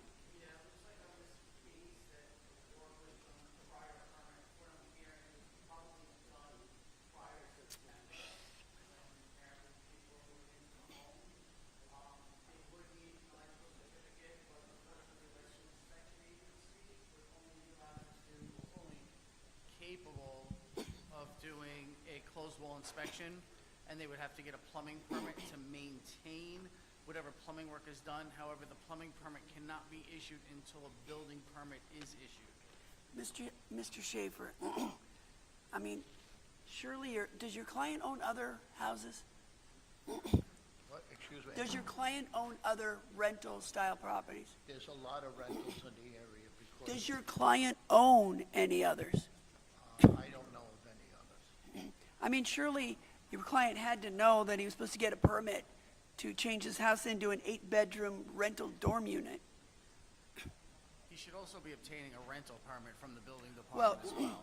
I was gonna get to that next. I'm not sure how the permits work, because that's above my pay grade, in terms of, is it even lawful to rent out 8 bedrooms in your house? You know, I mean, I know you can't have locks on the doors, right? Correct. We'd have to do a complete state code review under the property maintenance code based on number of bedrooms in the homes and number of occupants in the homes. You are required to have certain other rooms of certain sizes, say a living room, a dining room, things like of that nature. And without looking at the plans and the areas of those rooms, I don't know if that meets everything that's required for the number of occupants that are proposed. But wouldn't the dwelling. examiner have noted that too? on our materials? The rental permit is done through a different portion of the building department, and Oh, we have a part in our building department that does that? it just does Oh, rentals. good, I can get some information. We don't get into that much here, but this Correct. is, given that we've been made aware of this and that it does look straight up like a, How about a fire suppression system if there's 8 students in 8 different rooms in this house? Well, there's no requirement under the state code for a fire suppression system based on occupancy. It's based on the number of stories in a dwelling. 3 I'm stories. sure that everybody knows that area is known for Hofstra rental houses, and we've had plenty of problems, plenty of fires in these things, and they do seem to get over-occupied. Yeah. But that's, as far as this case is for a side yard aggregate on something that's already there. but without a permit. Without a building permit, totally different than approaching the occupancy of the dwelling and the use of the dwelling, which is not part of the zoning ordinance, but part of the state code, that if this were to be approved, or, if this were to be approved, it would come back to the plan examiner. The plan examiner then review it for state code. At this point, this plan examiner has only done a zoning review on it to check setbacks, Understood. heights, and stuff under our zoning ordinance, not the state code. That might, if this is to be approved, there might be some state code violations that have to be addressed. But also, even though it does, you're right, it looks a bit de minimis when you first see that it's just a side yard aggregate. But when you come to appreciate that little side yard aggregate, he built a lot of house, first floor addition, second floor addition, a lot of house add-on, even though he was able to get under just side yard Totally aggregate. understand, I'm with you on that. And are you allowed to have rental units like this in a Res B? You can have rental units in it. If that's an SRO, single room occupancy, I'm not sure. I'd have to speak with Mike Hartopolis. He does our rental permits upstairs. Oh, good, that'll be helpful. I'm sorry, I didn't wanna, I had to learn a little bit on your dime, but go ahead, tell us whatever else. No problem, I appreciate that, because I kind of learned something too, because that was one of my other pointers that I had, was the rental permit, commercial space, because it is being, used, not just as private property or for personal use. Okay. Mr. Schaefer, you said you think your client intends to live here? Yes, he would, my client would be willing to accept a rental permit if it's required by the building department. But would your client accept a condition that he must reside in the premises? I don't know that. He has to reside at the premises. Well, yeah, you said earlier that he intended on living here. So instead of it being at risk of being a rental house, we often have this condition, and most owners will accept it because it changes the nature. I'm not sure what the intent is. I know that we're here for the side yard aggregate that has not changed in the last 73 years. Right, but your client must have known he needed a permit. I know this, we eliminated the garage, so we eliminated parking. There's 2 parking spaces in the driveway, and the driveway goes all the way to the end of the property. I'd like to add that to it, but if there's any other permits that are required from the building department, I'm sure my client would go for that permit. Okay. Ma'am, is there anything you'd like to add? Well, I feel that, it's unfair to the neighbors with parking issues. It's inconvenient for parking, maintenance of the property itself. That's a little different issue. It's being kept, but we also had a couple issues which I addressed it. One was, and the people that they brought in to clean was cleaning and blowing the leaves into my neighbor's yard.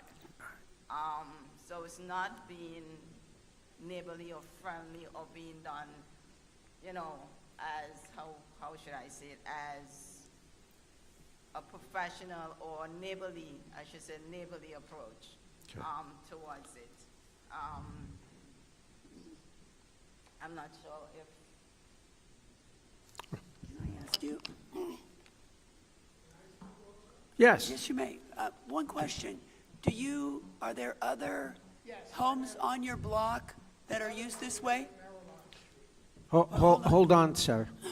My question was, are there other homes on your street or in your block that are used this way? Yes, Okay. For rentals. yes. Okay, go ahead and give your name and address before you speak, My sir. name is Merritt Alexander. I live at 1139 Maryland Street in Riverdale. Thank Okay. you. Go ahead. Okay. Without going into all the details. Can you use the microphone so we can hear better? Without going into all the details that are being discussed on the house, it's all on camera. Everything that's going on is on camera. There was a big party on the 4th of July in the same house, this 4th of July. Orderly, On his camera or on your camera? on her camera. Okay. And on the camera that's on the house. Plus, where the garage is, I don't know if it'd be considered invading the privacy of my house. There's 3 or 4 windows Three, four what? on the side Oh. where the garage is. Mhm. In other words, my bedroom, my bathroom, my kitchen is all exposed to those windows. I don't even know if that's legal. But basically, any information you want is on cameras. Okay. 3 houses. That's all I have to say. Okay. Thank you. Mr. Schaefer, anything else you'd like to add? I think there was one more. All I'd like to add is, we're here for the side yard area. We understand No that. illegal kitchen. I've been in the house several times, there's no kitchen Okay. in the basement, no other kitchen other than the main kitchen in the house that was renovated, the bathrooms were renovated, there's no rooms in the basement, and the garage was converted to living space with a proper footing, insulation, energy codes, and so on. Mr. Edwards, would you like to add anything to what your wife said? I'm giving you the opportunity to speak because you signed in opposition. You don't have to. It's You your don't, you don't have to if you don't want to. Okay, all right, fine. Any other questions from the board? Go right ahead. Mrs. Edwards testified to that. Mrs. Edwards? She testified. She testified that somebody's in there. Okay? All right, thank you. All right. Any other questions from the board? If not, do I have a motion? I move that the hearing be closed, that the matter be placed on the decision calendar. Mr. Schaefer, Ms. Edwards, and you two gentlemen will all receive a copy of the board's decision by mail once it's rendered. Second? All in favor? Aye. Any opposed? You know, I'm sorry.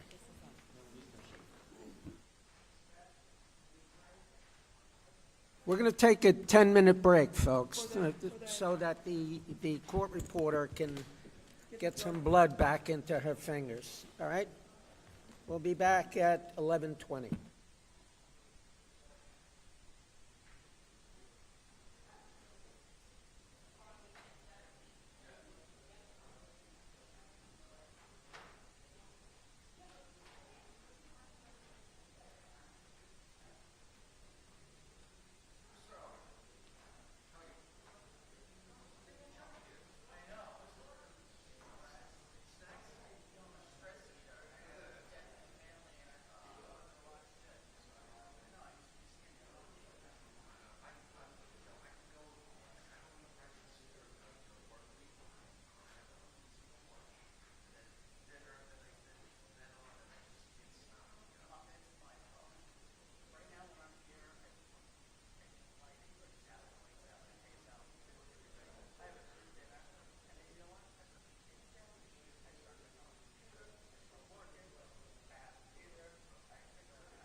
Next, we're calling case 39325, Elmont Market Span Gas Corporation doing business as National Grid.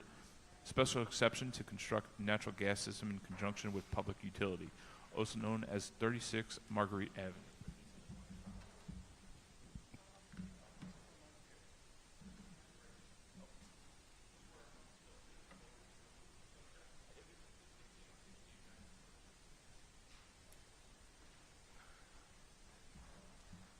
Okay, good morning. My name is Joe Caniano. I'm a principal engineer at National Grid. My compatriot over here is Panos Sorlis, also a engineer at National Grid. We're both in the gas engineering department.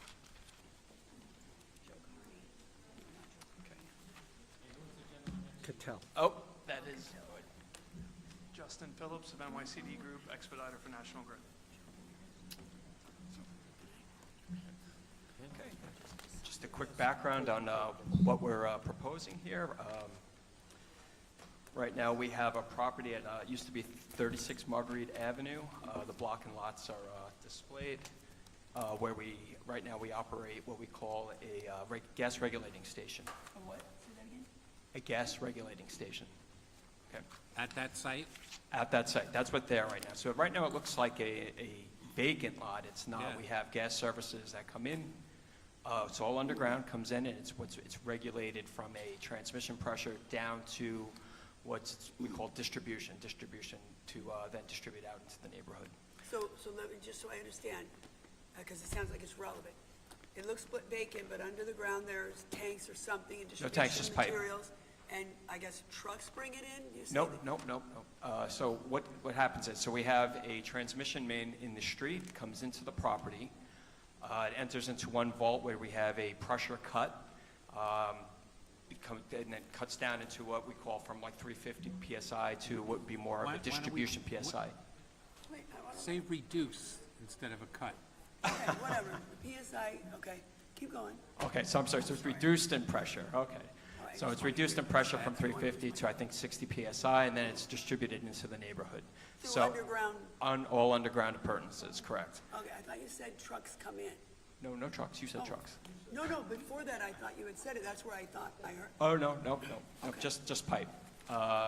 So the pipe comes in at kind of a high pressure. Correct. 360 or something. And then it gets reduced for distribution to the To the neighborhood, residents, right, and that's what's existing right which is now. like 4 or 5 pounds of PSI or something No, I like think we're that. at 60 in this, Yeah. 60 at this gate station. So the property, it's approximately 140 by 87 feet. Like I said, there's no above-ground structures at the property right now. There are 2 vaults, below-grade vaults with some manhole covers. That's where the regulators are currently situated. The vaults are underground, right? Yes. Only the So, Yes. but just to be clear, you're here to looks like you're here to construct this thing. Well, I was going to get to that. Okay. Okay, Is so. there any maintenance that's required for the underground vaults? Does an individual go visit them every once in a while to? Yes. We have what's called our instrumentation regulation crews do periodically man the site. They go and they test the valves, they test the vaults, they do some routine maintenance, and then they leave the site. And I think that's on a monthly basis. Okay, go ahead. Okay. So that's what's existing at the property now. So what we're proposing so the property is a Res C property, so it's not of right use for gas utility. It's only allowed with special permits. So when the site was constructed in 1965, what was Lilco at the time applied for that permit for special use. So to continue our project, which would be an upgrade of the station, where we still have to apply for that same permit, that special ZBA approval before we get construction permits. So it was constructed with the benefit of a permit, and the changes you are making apparently require you to, why don't you still have the special exception? Anytime you need to alter the property, you still have to go to ZBA.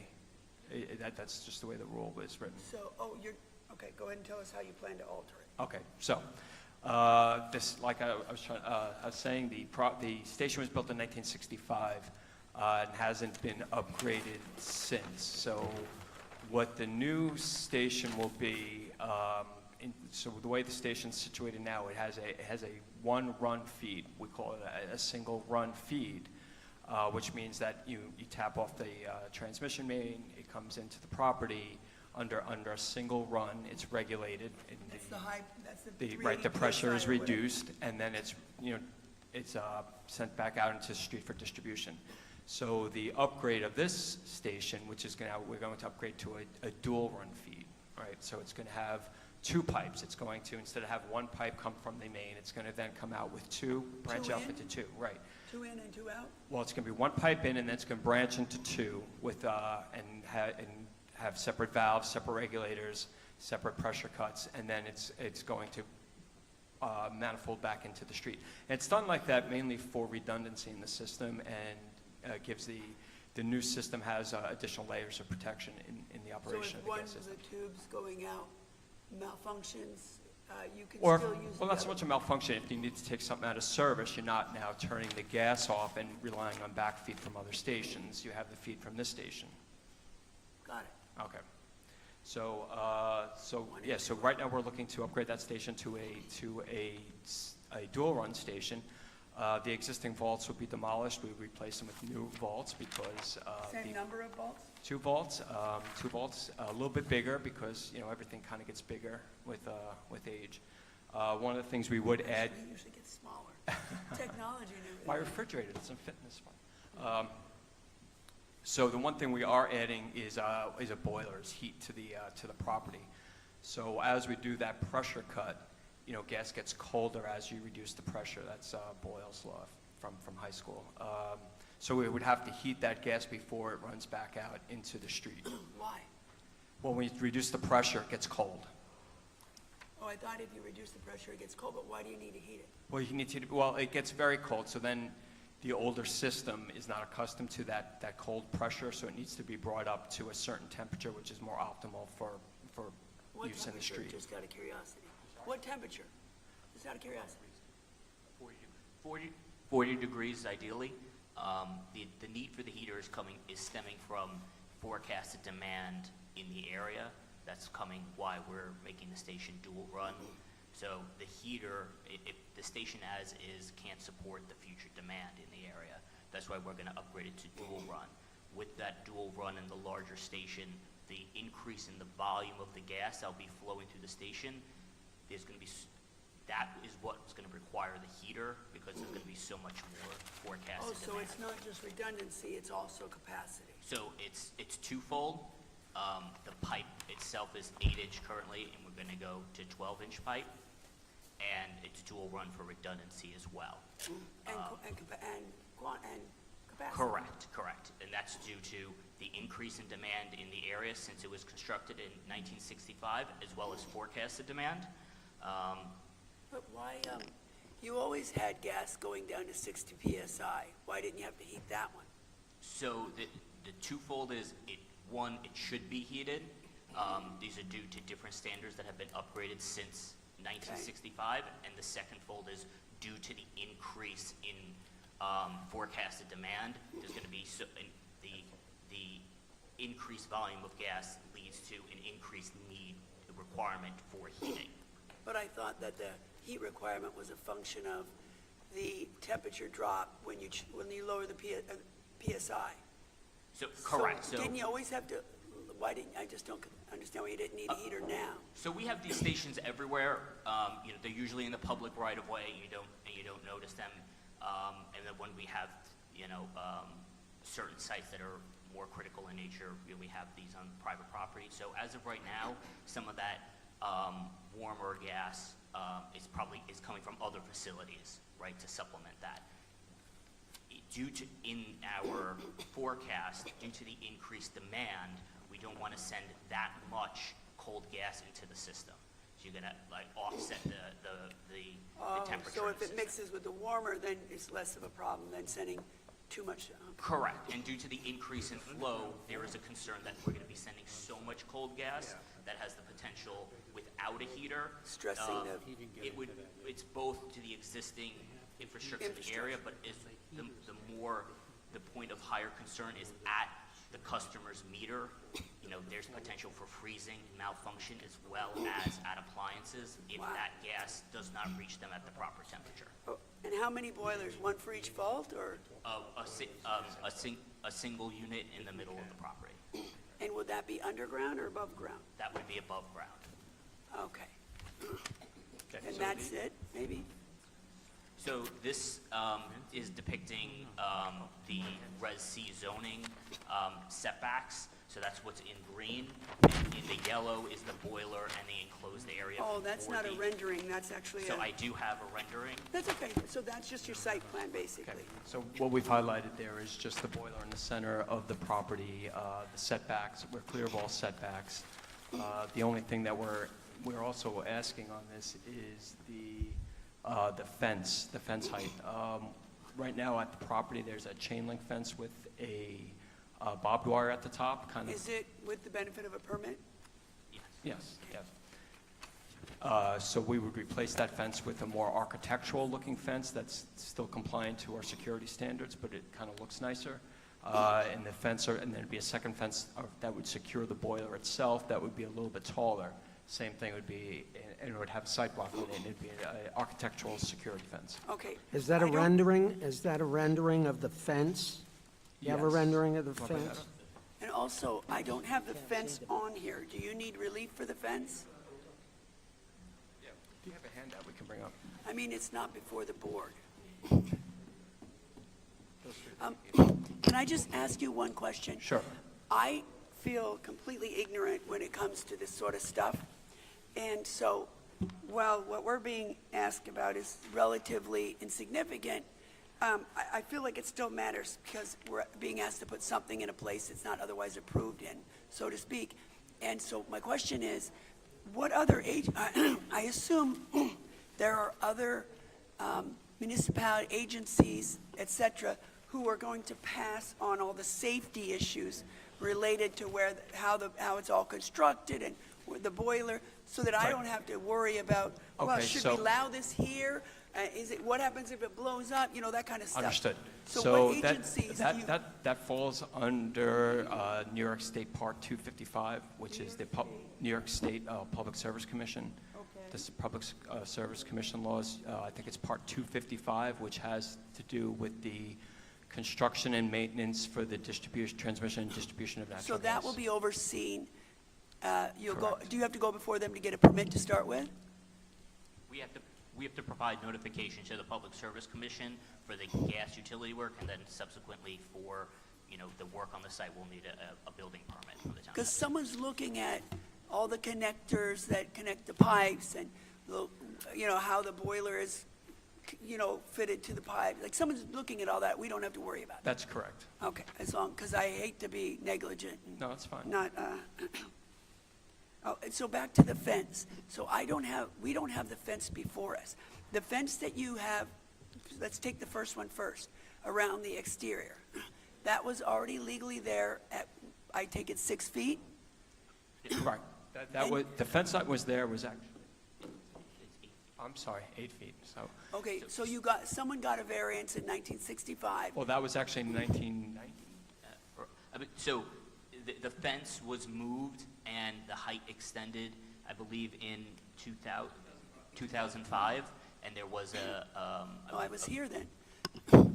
was a variance was granted. If it was 8 feet, it needed a variance. So it's legally in its location and its height, and that is just a change of material to make it look better.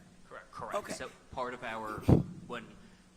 part of our presence on the site, we want to beautify the site, so when we're gone, it's better than how we found it existed. Okay, hold on. Vinny, do they have an 8-foot fence around the property permitted previously in 1999? No, 05. They just want to change the material to make it more attractive. I don't think they need to come, because we don't have it on our calendar. So they don't, what would be your? Do you know how the original permit was written? Pardon me? Do we know how the original permit was written? Like, was it written 8-foot stockade fence, and now they want to change it The to original one was 6? earlier. They came back to change it and raise the height to 8 in 2005, but I don't know. I don't have that information. If it's Then generic, if it's- it's written as correct 8-foot high fence, there's no need to come back. Okay, so that doesn't need to be on our calendar. Just And for the- clarification, there's also a proposed 10-foot fence around the heater unit, which will be of the same make and kind, and The- that was not covered in any previous BZA grant. Do That they with need all, relief with from all, that? if I can interject, the fences are not before us, is that correct? Well, we got to make sure they're not. Oh, is that correct? The fences should be before you as part of the scope of this. So why is it not specifically set forth in the notice? That's why I was getting to the perimeter fence. It doesn't have to be before us because it was granted. Just a minute. Well, the perimeter one is okay, because the prior permit, but now, that's why I was asking about it, because he's talking about fences, and I don't have fences. I think this case is gonna have to be adjourned, for them to submit plans that actually reflect Do you know if the fence was on the plans submitted to the building department for this? Yes, correct. Say again? Yeah? The 10-foot fence for the boiler is on the plans, yes. So the building department saw it, because we there could probably amend the that's why I was trying to whittle down to what should be before us, that what isn't. Because we could probably, if it's depicted on the plans for the proper amount of time, we could probably amend the caption if it's just a caption issue. So that would be before us, so we don't have to adjourn. That's what I'm trying to get at. Correct. The proposed 10-foot fence was referenced in the site plan package surrounding the Benny, can you look proposed heater. up their application and see if it was addressed? Do you know if you filed a separate application for the fence? Or was your description of work specifically for this unit as described in your permit? That's why I'm just trying to see if, okay, leave it. The description of work was generic as for the installation of gas heating system. So it didn't specifically call out the fence, but it also didn't call out the bulbs and the additional.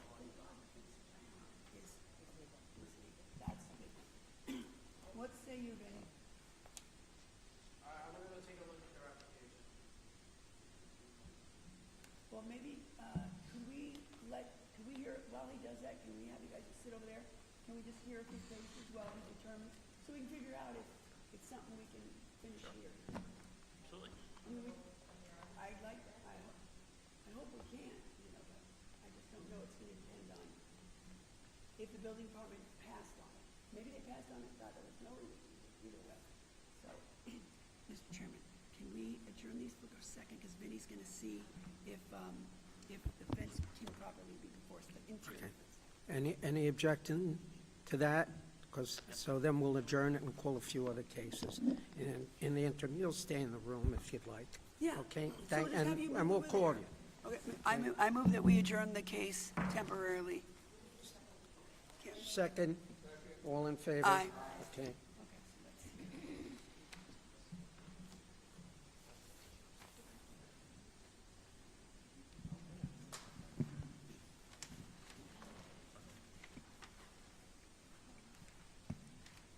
Next, we're calling case 39425 Levittown, WCA Assets LLC, variance side yards aggregate, maintained partial garage conversion to living space attached dwelling, also known as 11 Wheelwright Lane.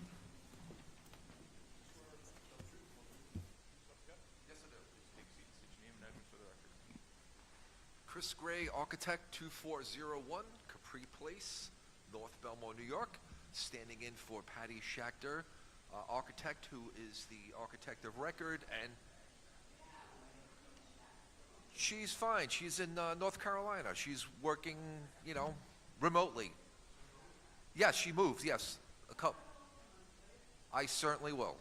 I certainly will. So I stand in for her for board cases from time to time. This client is WCA Assets LLC, and the owner of that corporation is William Oldman. William Oldman, he had purchased this property, I'm sure as an investment. It was discovered that there was an open building permit from 1958, which is 67 years old, for an attached garage. It was discovered that in this attached garage, there was a portion of it that was converted to living space. So perhaps what we're here for today is the lack of aggregate side yard. Perhaps back in the day, this was approved maybe under section 190A4, where there was a permitted encroachment. Had it been for garage purposes only, the aggregate could have been 12 feet, would have been fine. So here we are with a portion of it being habitable space. They are to... Yes. Well, yes, the garage is on the side. Yes, it's all in line, yes. So the required aggregate side yard is to be 15 feet, where the existing is 13.2. So that is correct, yes. And looking at the plan, there were no windows that were added on the side to affect the neighbor directly to that side. So that is my case. Move the hearing be closed and matter be placed on the decision calendar. Mr. Gray, you'll be notified by mail of the board's decision once it's rendered. Don't forget Thank to you. tell Ms. Schachter we said hello. I certainly will. Thank you very much. Aye. Very good. Thank you. Thank you. Next, we have case 28925, Seaford, Wanda Seal, maintain 4-foot-high fence forward of dwelling, which may substantially obstruct line of sight and within the clear sight triangle, also known as 2414 Jackson Avenue. What's that by mail? Maybe it's the second call. Yes. Wait, we're going to take the 11 o'clock picture on the phone. It is. Hi, I'm Wanda Seal from 2414 Jackson Avenue. I lived there 28 years. I just had to say that. That's okay. Because I never had a complaint against me. That's why I'm a little, shocked about this. And this, How this did is my, how did you come to know that you needed a variance for that fence, since you live there? well, supposedly the fence was installed 2 weeks, and I received a notice from the town of Hempstead on my door. When I called them, the gentleman said that the fence looked fine to him, it's angled, everything looks good and stuff. He says, but somebody told on him, somebody in my neighborhood. And my neighbors are a little upset about this because they don't know who's in the neighborhood that's, Just Just since a you're minute. on that subject matter, I don't believe we have a complaint in our file, but, we have a web portal through which people can send their input. Oh, okay. On this, you did have one that you received, but it was from someone named Teresa Dugan, and her remarks are as follows. The fence looks very nice. We have no problems with it. Also keeps her grandchildren safe when they visit her. That's the reason. Can I talk? Am I allowed to talk now? Sure. Okay. Yeah. I never While you're had- here. I put up the fence because I didn't have a fence there, and I have 2 grandkids, a 1-year-old and a 3-year-old, and I wanted to keep them safe. So my Nice fence yard. doesn't go around my whole property because I couldn't afford it. I was only to do the area that didn't have a chain link fence. The other area has a chain link fence. So- I did Okay. the 4 feet. There's not really privacy because I don't have no backyard. My house is angled so much, I have no backyard, so that is my front yard, so I did the 4 feet. It's not that private, but at least my kids are safe. You put 4 feet and you also angled it 10 feet on the clear side Yes. triangle. Yes. Do you know, Do you have pictures of it? You can have pictures we of do, it. we do. How about my grandson? Do you know that there are several open building permits on this house? Yes, I have a shed that's supposed to be, that they say I should be in back of my house, which I cannot, I have no back of house. Well, that's not even on the sheet. The elevate and repair a one-family dwelling due to Storm Sandy. Maintain interior alterations to the first floor and maintain a rear deck. Well, you'll, What, if anything, are you doing about those I things? don't know anything about that. My When did you buy the house? 28 years. Yeah, I hear 28 years, and my contractor raised my house. So They did you- all the paperwork. So you're going to need... Well, that may be as a result of these open permits. Correct. They're taken out in 2015, 16, and 18. Yeah, I know. So I know nothing about you should make sure that your contractor, I don't if he speak took to- out the permits, I know. well, somebody should close out the open permits. You No, can, the problem can, wait, you can go to the building department Yes. and find out. We could probably give you a copy of this sheet if we, or you could take a picture of it with your camera. And then go to the building department and ask them what you need to do to close them out. So let me just ask you, your fence goes around a lot of your yard, with the exception of basically your driveway and some other, do you have it angled on the corner next to your driveway? You don't, do you? No, my driveway's on the other side. Right, no, no. Where the, No, I got it. I'm on the other corner. I'm over by your driveway.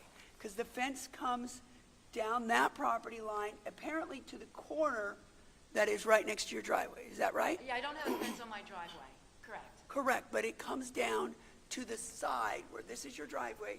The fence comes to the corner there. No, it doesn't. It goes That's to- what it's showing on the It plan. goes to the walkway of my house.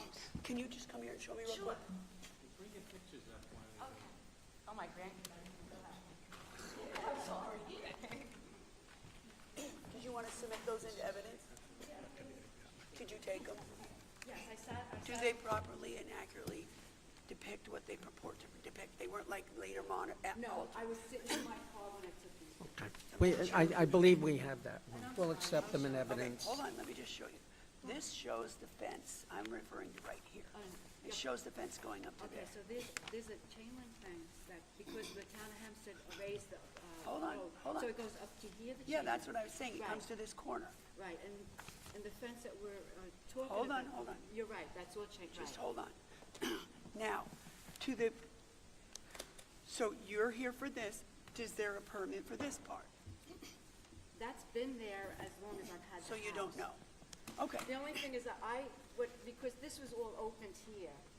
I So understand. I ended up, this is the fence that we're talking about. Okay, but, well, then I hope this already has relief otherwise, because we might as well address it all at once. Yeah, this is all chain link here from, like I said, All of the it's town chain did- link, isn't it? The town did this What do you mean the town did it? because they raised the property and they put the fence The up. town put this fence up? Yes, the town put this fence up when they raised the street. Well, was that after 2007 or 8? They raised the street maybe, Yes or no? 4 years ago? Okay, yes, it was Okay, after. so- Oh, that's okay. So when you go to the building department, if I were you, I would check to see that law changed about 2007 or 8, so that this is not an as-of-right fence, the part that's forward of your dwelling.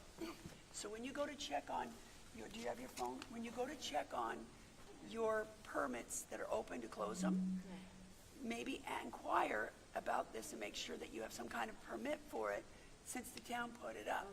Okay? And then, okay, so what I'm gonna say to you is, we don't have to approve this, but please don't fill this one in with any of those slats or anything, so that there's Oh, visibility. yeah, no, there's none, right. I Okay. understand. Like, I'll tell you the truth, if I had the money, I would have done the whole fence, but I didn't. But you already have it there. I know, but for more privacy, other than a chain link, I would have put the white fence around the whole property. Let me It tell would've you. looked nice, but I Right, but can't do if that. we approve this, you're gonna need to keep that, no longer, we probably might do it temporarily because we have to make sure, like, say you sell your house, next guy comes in and puts a solid 6-foot fence. Oh, no. With the clear sight triangle issues, that's a bit, No. but you don't know that. He would just put it in if we didn't have it temporary where someone looks at it every 5 years, okay? So you can go back. Stephanie, just let the record reflect that the applicant clarified which portions of the 4-foot fence are before the board and which portions have been placed, were built through other means, including the town of Hempstead building, the one that's on the northern property line, her northern property line. Okay, so, is there anything else you'd like to tell us about your application? No, you want to hear about my grandkids? No, I'm just. In No, I guess other that's- circumstances, I would love to. but, okay. I guess that's it. So are there any other questions from the board? If not, is there a motion? I move that hearing be closed and placed on the decision calendar. Will be notified by mail the board's decision on Friday. Second? All in favor? Okay. Because the contractor, I don't have to deal with them? Okay. Okay. Okay. Sir in the back, which case are you here on? Oh, okay. Did you sign in? I mean, if you want to get you don't have to speak or anything, but if you'd like to get a copy of the ultimate decision made in the case, if you sign in, then we'll mail a copy of the decision to you too.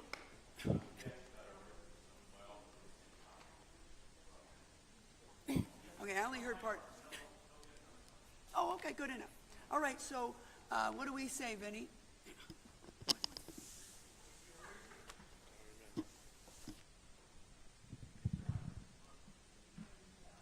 Thank you so much for everything. I appreciate Have a nice day, hon.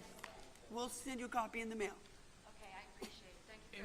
In regards to the erect and 8-foot chain link fence, that permit expired in 2011, was never renewed. That's the perimeter fence? That's the perimeter fence. Further, the perimeter fence that was approved had roughly a 5.2-foot setback from the eastern property line and a 5.9-foot setback from the southern property line, which now does not exist. It's now up to the property line. So we're gonna have to rehear the fence case. I think that this case needs to, yeah. Adjourn. Correct. Okay, do you know if the fence was on all the plans coming through at least, so? Say that again? The location of the current fence they The current want, proposed 10-foot interior fence is present on their plans. and so we basically, we're gonna have to come back and hear both the fences. We're gonna have to hear them both together. Because did the reviewer of the interior 10-foot fence reject it? It was only rejected for the, where's that, the gas use, sorry. For the public utility was the only denial from the plans examiner. So we need to get the plans back to an examiner, get them reviewed so they can reject the 8 and the 10, because it's in a new location, so you can't, the old permit wouldn't satisfy. Okay. And But- revise the 2005 decision, or to have it renewed. But Yeah, now well, have we a won't new even renew location. it. We have a new location, so they should Well, we refile might- it but you know as what? the fence that they're requesting now. But if that fence expired and it wasn't renewed in time, we may run up against deadlines there, so we might as well just rehear both fence cases. It'd be easier to represent, yeah, and to refile that perimeter fencing, only because now it's a different material as well, why not? So we need the plans looked at, rejected, and we need a new hearing date, but we need to know let's see, did you have to put a sign up, didn't you? So we need to renew, and then the question is, do we have to send out a new notice? I think they gotta re-notify. Yes. So, you already have the plans created, right? There's no time you need to get them ready. So, Patrick, do you think, Benny, hold on, Benny, Yes. do you think that you could get these plans through the building department and We can have it done expeditiously. so how much time should we build in for that? How much time do No, we need that's for the separate. notice? is Well, that's really- separate. Oh, the notice, there's a 29-day window. Patrick, but I didn't want to take that up until I knew when they could have the plans back. When can you have the plans back? I can have the plans back for this afternoon. I just wanted to state that we did have a pre-application meeting with Paul Montemoreno to discuss the requirements and what was going to trigger a variance before we went forward. And it seemed that he was leaving it intentionally vague because it was the special use and everything we were doing was essentially variance. Right, but we're doing the fence. So, should it go back to Paul, or how long, if they provide the plans later, do they need a week, If 2? they can provide the plan, for the perimeter fence you're speaking? Both fences? So if we're gonna file a new application to maintain, or to essentially Install. an 8-foot vinyl fence, if you can file that and we can push that through, you pay the expedite fees on it, and we can look at that in a day or two. That's not, Okay, that's not so an issue. As long as somebody notifies myself or Lou Carnaval of What is the the date? application numbers that we can. What is the date that gives them a week in the building department and their mailing period? And to go to planning commission. Do they have to go to planning commission again? Hold So on. with your Vinnie, partial I didn't testimony realize they have to taken. go back to planning commission. How long is that going? You mean the county or here? Nassau County. I only need a couple of days once they file. Wait, do you have to go back to Nassau County on that fence? No, we're gonna But the fence wasn't on that. All right, you'll figure that out, but right now, we need a week for the building department, and then we need the mailing time. What date does that push us to? How does September 10th sound? That's our soonest, at 2 o'clock.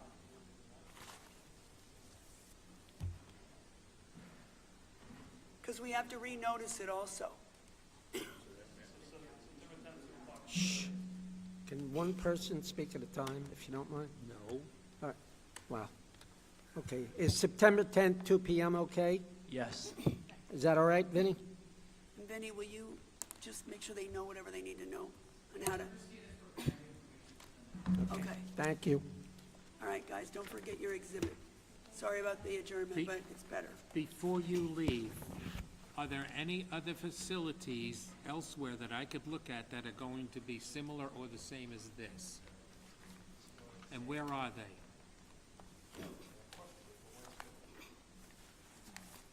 Preferably with the above-ground stuff, too. That's similar. Is that not similar? It is. You said preferably above ground. Most of their stuff's underground, but the new stuff is gonna be above ground. Yeah. So I didn't want them to tell Joe Taste. You stop. It's, She didn't get it. I don't know, I'm just an idiot. no, you're not.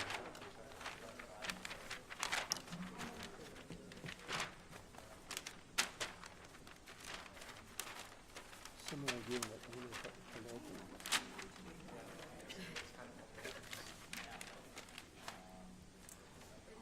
Don't you get on. Don't you get on. Kidding me. But you're not angry at me.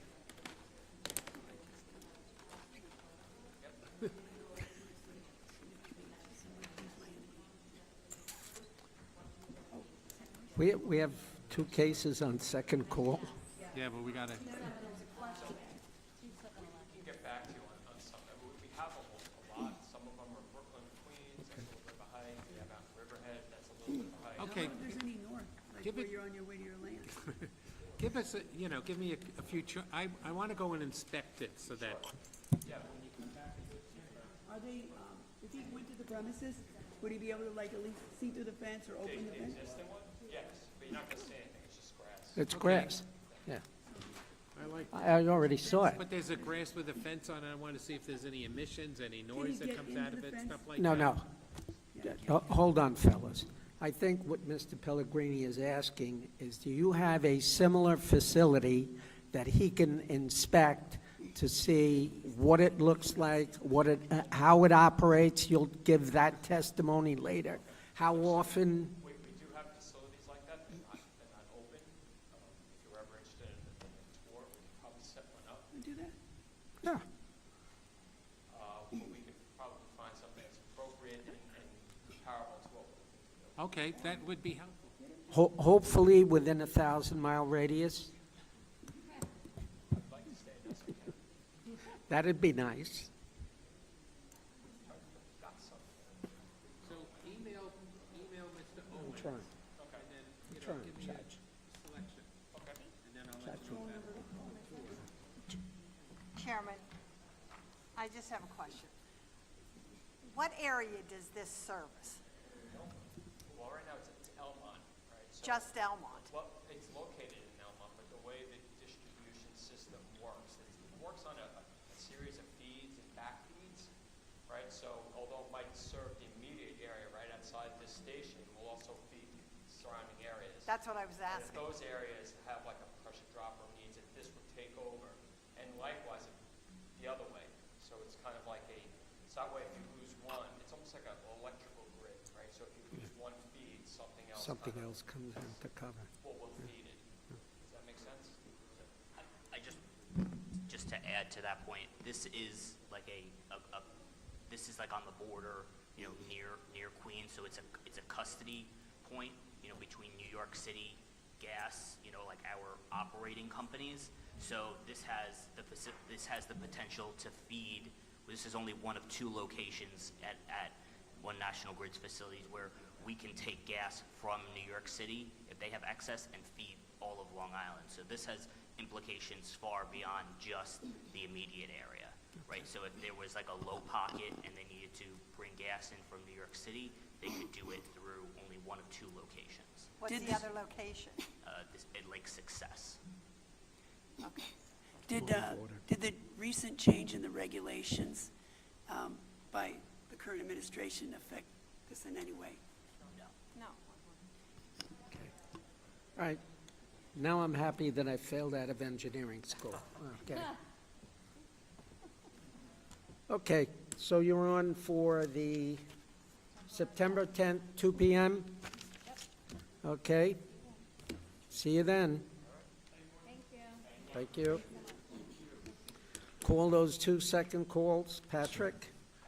First, we have case 37825, Elmont 7-Eleven, Inc., number 24568, renewal of grant to maintain one illuminated double-faced, one-part detached ground sign, overall height 16 feet, setback 5 feet from property lines, also known as 1571 Hempstead Turnpike. Is there anyone here on that application? It's not a residential application. Christina, I would expect that we could grant an appearance waiver? Is that typically what we do or not?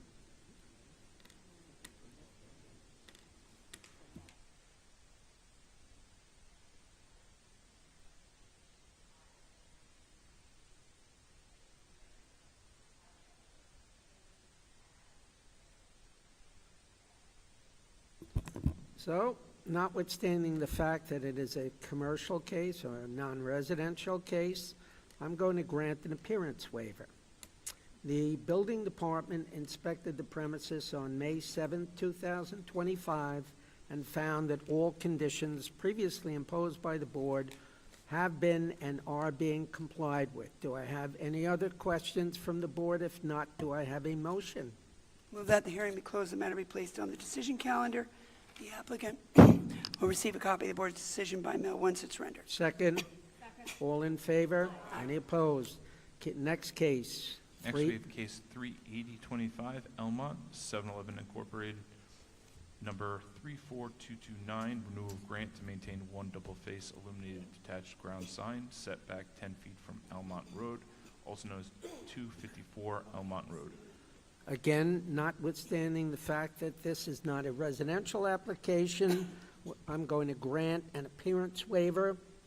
The building department inspected the premises on May 14th, 2025, and found that all conditions previously imposed by the board are and have been complied with.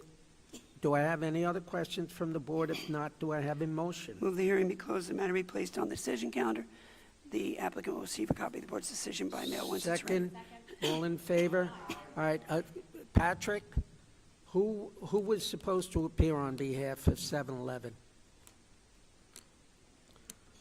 No, whoever that person is, I'm going to ask you to do the board a favor. Notify them that this is a one-time only application, one-time only grant, and the next time that they don't come in, we're just going to postpone the case or dismiss it. All right? Do I have a motion? That concludes the morning calendar. Do I have a motion to close the morning calendar? I move that we close the morning calendar. Second? All in favor? Any opposed? It's 12:20.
let's do decisions. Whatever. All right, so we're going to do some decisions. All right, case 1313, 2025, Baldwin, St. Christopher's Roman Catholic Church, amusement ride, special event duration, July 17 to July 20, 2025. Gale Avenue and Merrick Road, AKA Church Parking Lot, that was granted from the bench. Case 377 of 2025, Oceanside, 7-Eleven Inc., number 33566. It's a renewal of a grant to maintain double-faced illuminated detached ground sign setback 6 feet 7 inches from Atlantic Avenue and 8 foot 3 inches from Lincoln Avenue, located in the clear site triangle. Address is 655 Atlantic Avenue in Oceanside. Do I have any comments from the board? If not, do I have a motion? I make a motion, file number 377 of 25 be granted, 5 years, same conditions. Second? Second. All in favor? Aye. Any opposed? Case 378 of 2025, 7-Eleven Inc., number 24568, renewal of grant to maintain one illuminated double-faced, one-part detached ground sign, overall height 16 feet, setback 5 feet from the property lines, southeast corner of Hempstead Turnpike and Belmont Boulevard, known as 1571 Hempstead Turnpike. I believe we granted an appearance waiver on this case. And do I have any questions from the board? Good thought. Good thought. 2 weeks. 2 years. 2 years. Any questions from the board? If not, do I have a motion? Yeah, I make a motion on 37825 Elmont, 7-Eleven, case number 24568. We granted for 2 years. Same conditions. Same condition. Second? All in favor? Any opposed? Case 380, 2025, Elmont. 7-Eleven Inc., number 34229, renewal of a grant to maintain one double-face illuminated detached ground sign, setback 10 feet from Elmont Road, west side of Elmont Road, between Hoffman Avenue and Bayless Avenue, also known as 254 Elmont Road. We also granted an appearance waiver on this case. Can I have any questions from the board? If not, do I have a motion? I make a motion on case 379. 380. Oh, 379, yeah, right. 379. No, we did not grant an appearance waiver on this No. case. This is Okay.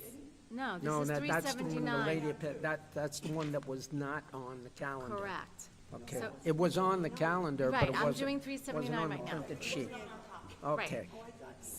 Yeah, So I that's make what a thought. motion on case 379 of 25 in West Hempstead, number 37158, located at 136 Hempstead Turnpike, to be approved as requested, 5 years, same conditions. Second, all in favor?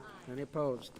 Case 380 of 2025, Elmont 7-Eleven Inc., number 34229, renewal of the grant to maintain one double-faced illuminated detached ground sign setback 10 feet from Elmont Road, west side of Elmont Road, between Hoffman Avenue and Bayless Avenue, also known as 254 Elmont Road. We granted an appearance waiver on this case. And do I have any questions from the board? If not, do I have a motion? Move that case 380, 2025, as you've described it, be approved as requested, 5 years, same 2 years. conditions. 2 years. I thought you were joking. No, seriously. Seriously, they didn't years. show up. 2 years. Second, Oh, 'cause they didn't show. all in favor? Any opposed? No. All right, next case, 381 of 2025. Woodmere, Ephraim Dove Graber and Pamela Beth Weiss Graber. Renewal of a grant to maintain a 6-foot-high stockade fence forward of the dwelling which may substantially obstruct line of sight and located in the clear sight triangle, property address 104 Northwood Lane. That, we granted an appearance waiver on this case, and as it was requested. Do I have any comments from the board or questions? If not, do I have a motion? I move that case 381 of 2025, located at 104 Northwood Lane in Woodmere, be granted for a term of 5 years with the same previously imposed conditions. Second, Second. all in favor? Any opposed? Case 382 of 25, North Belmore, Linda McCallan, renewal of grant to maintain a 6-foot-high fence larger than pool installation area, northeast corner of Decatur Avenue and Wilson Avenue, also known as 1799 Decatur Avenue. There was a request for for an appearance waiver, which we granted. Do I have any questions from the board? If not, do I have a motion? I move case 382 of 2025, location of property 1799 Decatur Avenue, in North Belmore, be granted as requested. Second. Second. All in favor? Aye. Any opposed?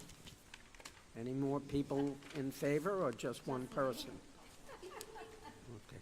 Case 383 of 2025, Oceanside. Justin Cesario, renewal of a grant to maintain a living fence varying in height from 14 feet to 21 feet. There was an application for an appearance waiver on this case. We granted it. Do I have any questions from the board? If not, do I have a motion? I have a motion, file number 383 of 25, Oceanside, 146 West Henrietta Avenue, be granted as requested, 5 years, same conditions. Second? Second. All in favor? Any opposed? Okay, cases 384 and 385, Levittown, James and Judith Bennett. Variances, lot area occupied, front yard average step back, side yard aggregate, maintain 1 and 2 story addition with front overhang attached to dwelling. Special exception to maintain second accessory structure is shed with less than required side and rear yard setbacks and lot area occupied variance. Property address is 7 High Lane in Levittown. Do I have any comments from the board? If not, do I have a motion? I make a motion on case 384-25, 385-25 Levittown, that it be granted with, as requested. Second. All in favor? Any opposed? Case 386 of 2025, Lido Beach, Andrea and Aaron Cantor. Special exception to install an accessory structure is shed larger than permitted and exceeds horizontal maximum with lot area occupied variance. Special exception to install a second accessory structure, a barbecue island, with lot area occupied variance. Variances, lot area occupied, side yard install AC unit on a raised platform. Maintain 5-foot 1-inch high fence on top of a 2-foot 1-inch high wall, totaling 7 feet 2 inches high, and 6-foot high fence, both forward of dwelling, which may substantially obstruct the line of sight. Property address is 6 Woodhale Street in Lido Beach. Do I have any comments from the board? If not, do I have a motion? 386, Couture. You like that one, I think. So my, the fence isn't a site area issue, but I have 2 issues there. The shed is absolutely in the front yard, is a no-go. It blocks visibility to the dangerous road. And also, I need to have, there is a concrete wall in the front yard along Park that's not on the plans, so. Amended plan. Yeah, site amended plan showing, the concrete wall that's in the driveway running parallel to Park Avenue, right near that property line.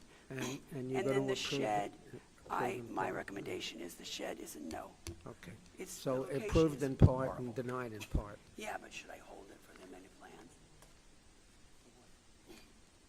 Because there's a concrete wall that's not Sure, I'd hold it. I asked her about it. Hold it. I would say hold it. Yeah, but hold it. Yeah, that's Hold why it. the They shed they is have a to amend the no-go. plans anyway. All right? The shed has got to be a no-go on Lido. All right. It's out next to Lido by their driveway.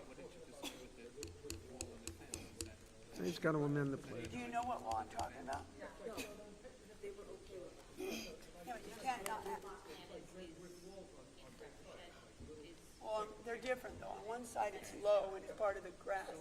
On the other side, it's very questionable because to pull out.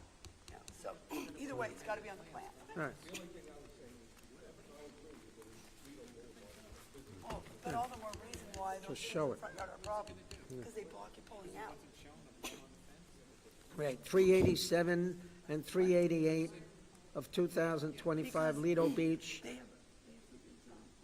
Scott and Susan Horowitz. Variances, lot area occupied, rear yard installed prefabricated pergola, ugly as hell, attached to dwelling, install a 6-foot high pool enclosure forward of a dwelling on Harrogate Street. This is running through the Matlock, also known as 25 Harrogate Street. Do I have any comments on this case?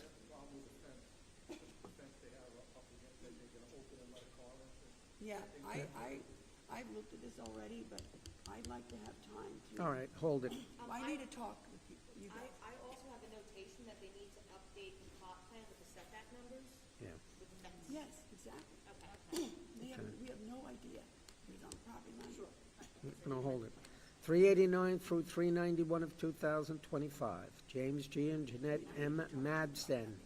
Mother-daughter residence, second kitchen, maintained shed number 1 exceeding horizontal max on 2 sides, special exception to maintain a second accessory structure. Shed number 2 exceeding horizontal max on 2 sides. Property address is 2425 Foxdale Avenue. That case was granted from the bench.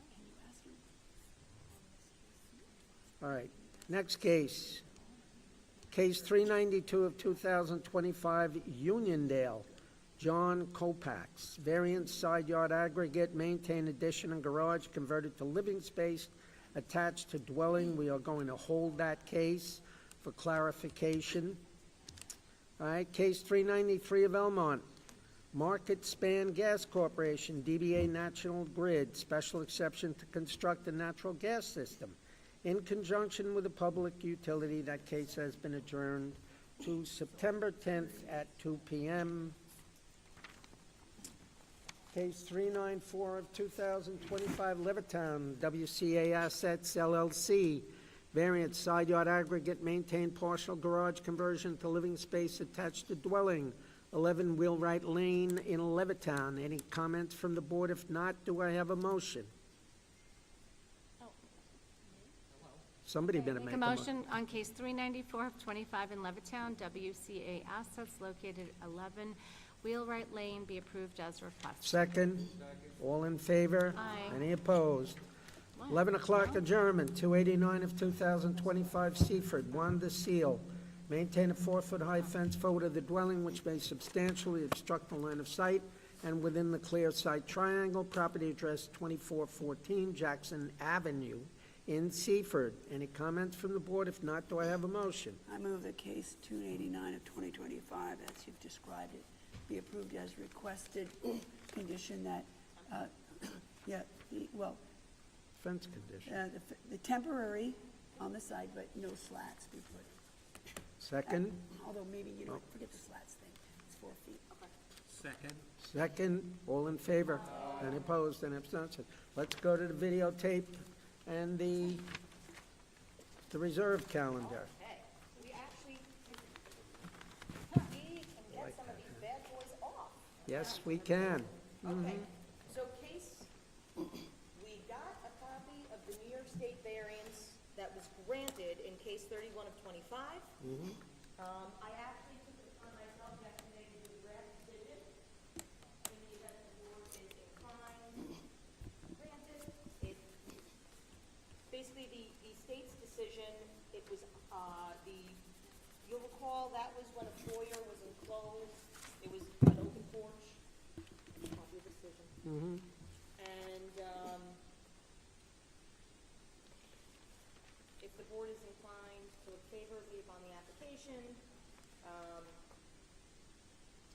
copy of the draft goes into the DFE. You'll recall that this application, the proposed addition that they're maintaining complied with the BFE. It was short of the DFE by, I believe it was 8 inches. Yeah. Yeah. So, in that, The state granted him that the faded. state granted them the variance, and the conditions were actually kind of minimal because the portion that was enclosed, that's below the DFE, is actually on slab, so they didn't even have like the flood vent conditions. So we could grant this with the conditions that the state. That the state which is what you did, imposed. right? Incorporated. Okay, somebody want to make a motion on that one? I move that case number 31, 2025, Summers at 2419 Riverside Drive in Wantor be granted with the proposed findings, conditions that council drafted. Second? All in favor? Any opposed? It's done. All right. Okay, so I also have an update on the, Did you look at 207? Katora? Yeah. Did you look at, oh, attorney has a conference call with that. Okay, so we're going to hold it. yesterday, Mr. McKeevitt stopped by and brought plans, so, Is that on 207? 207, correct. Okay. They amended their plans that now the living space is in compliance with the height requirements of the BZO. There is one portion, it's I believe 105 square feet, that is above the height requirements, and that section, it houses an elevator bulkhead and provides access. How large? 105 square feet. Some of them I'm noticing like 25. It's imperative. And they're like, it's the size of the whole top. I'm not sure. I want to get out of here. Cold. Fucking cold. Huh? It's cold. It's unbelievably cold in here. No, I'm not going to waste it. I'll wait for the winter, when it will be hot as hell.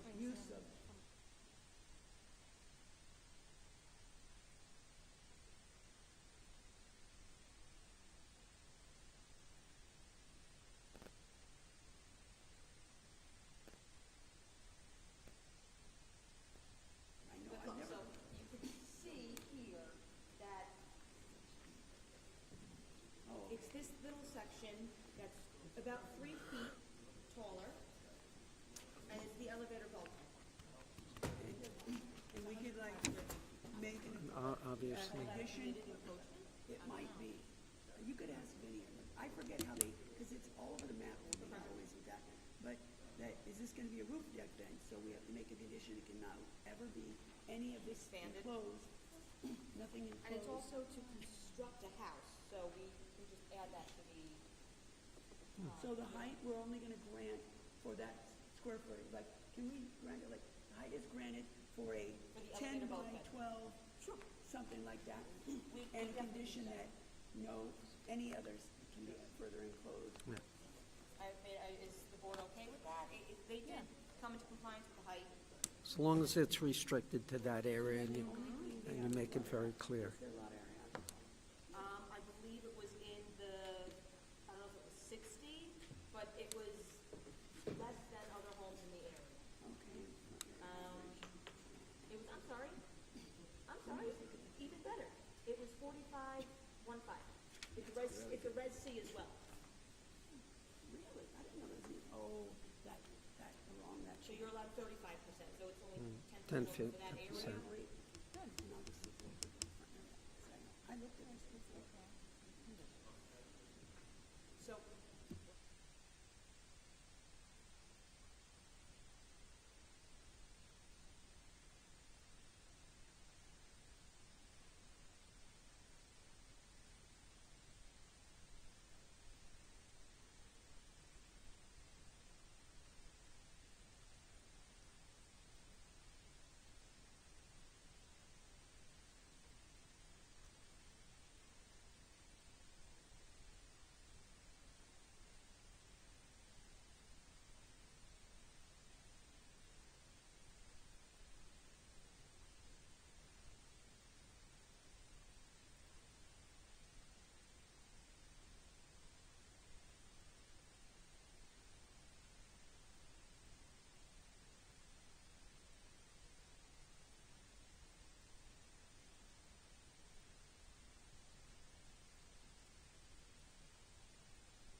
I'll do it. All right, case 207 and 25. As it Would relates someone to- like to make a motion? I will. 207 and 2025 on Point Lookout at the 80 Bayside Drive.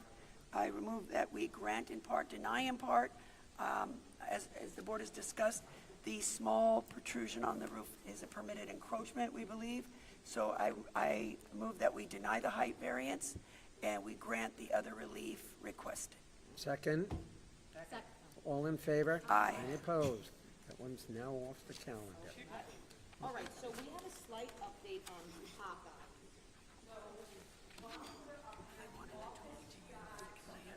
Notified that Yes. Mr. Katz from the NCPC called about Popeyes.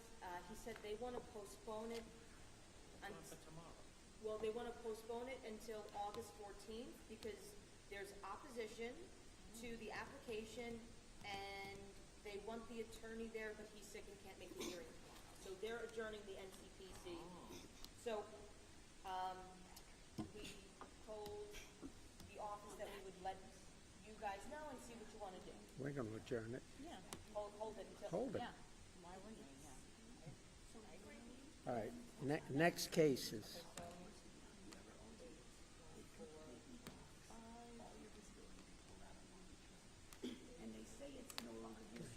I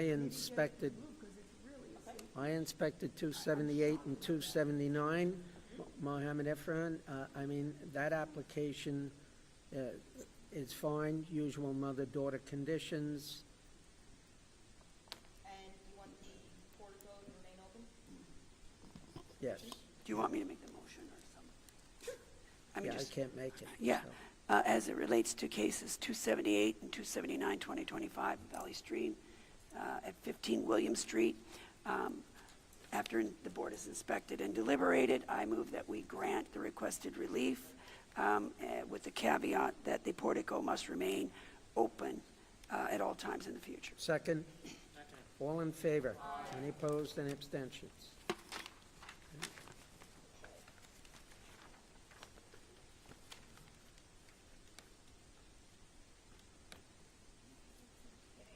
The next one that I have an update on, Wait, okay, 311 and 12. Case 311, 312, I did inspect the property. I think it's fine. It certainly appears to be a one-family dwelling. We always get concerned about a cellar entrance. I don't think that's a problem at all. Motion. So, no further comments. I move that case 311, 312. Guys, Oh, I did. attempt to pay attention. I inspected the property, I listened to Oh, the okay. testimony, I watched the live stream, and therefore, I make a motion that these cases be granted as requested. second. All in favor? Aye. Any opposed? Elmont, did anybody from the building department go in there on 321? To the 31st, they're gonna inspect Okay, it, so we're gonna hold that. that's done. Oh, we got new plans. Christine, can I get a copy of the plans, the new plans we got? Thanks. So we're going to hold that until Yeah. you review the plans? Yeah. Katora? Yes, please. All right. I know it says we got it.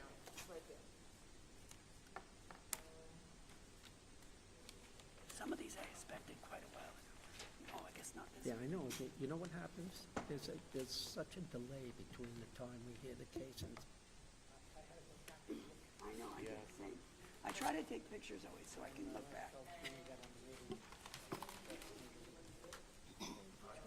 So he needed lot area occupied, front yard average, side yard, rear yard. I'd like to make a notation that according to the amended plot plan,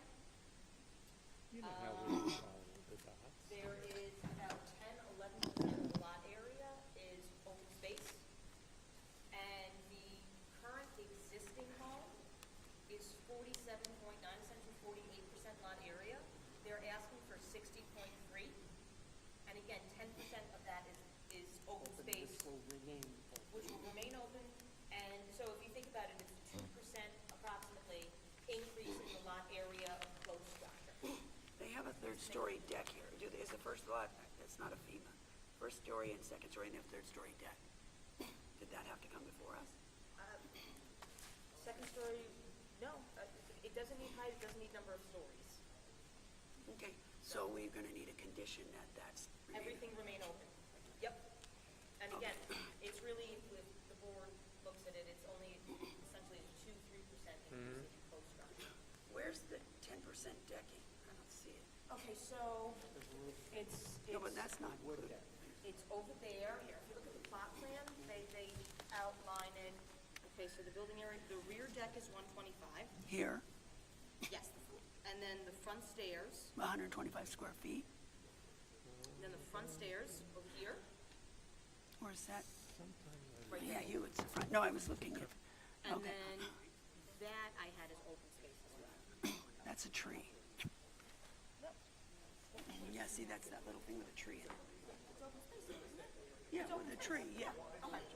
That doesn't seem like 10%, does it to you? Well, they did based on the numbers. The staircase is Okay. 85 square feet, so that's 4%. That little tree well is 1%, and then the rear deck is 6%, which puts us at 11%. Okay, so, I move that, we approve, as it relates to 344 2025 Point Lookout, 55 Hewlett, that we approve the request to construct a 2-story addition and a 2nd-story addition with a roof deck and a wood deck, with the caveat that the 11% of the deck, the 11% of the lot area occupied that is decking and open space remain as such, and it be a condition, it run with the land, and that the roof deck on the top, the 2nd story, also have the condition that it never be further covered. There's a portion of it that has a little pergola or a lattice, whatever we want to call it, that it not further be covered or enclosed, and that run with the land. Second. All in favor? Aye. Any opposed?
Oh, I actually looked at 136 again, too, 136. So on that case, they amended the plan, so they don't need height, so we'll eliminate that from the caption, and they don't need side yard. The lot area occupied is, I can't remember what it was, but I remember thinking it was high, so they've asked here for a roof deck, and they have another deck. So I would suggest that we grant the remaining relief again, runs with the land. The roof deck and the other decks may never be further enclosed or even roofed over. And to the extent that we can explain away I can't remember the lot area occupied, but to the extent that we can distinguish it, I would appreciate it. With new home additions as well. Yes. Second? Second. All in favor? Aye.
Case number 372 in North Belmore, Richard Kane.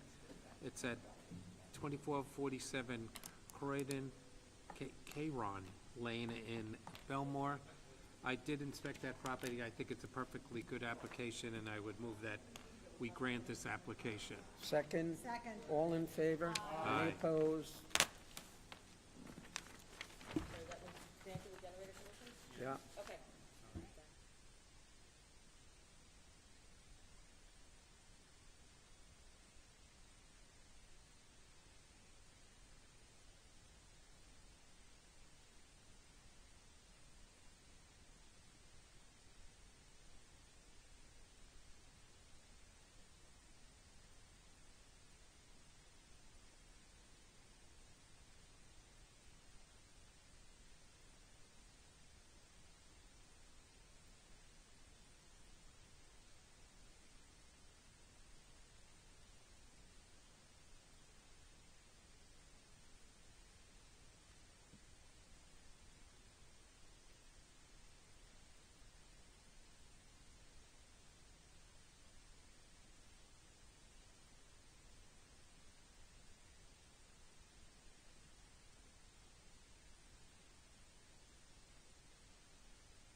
Nassau Community Hospital.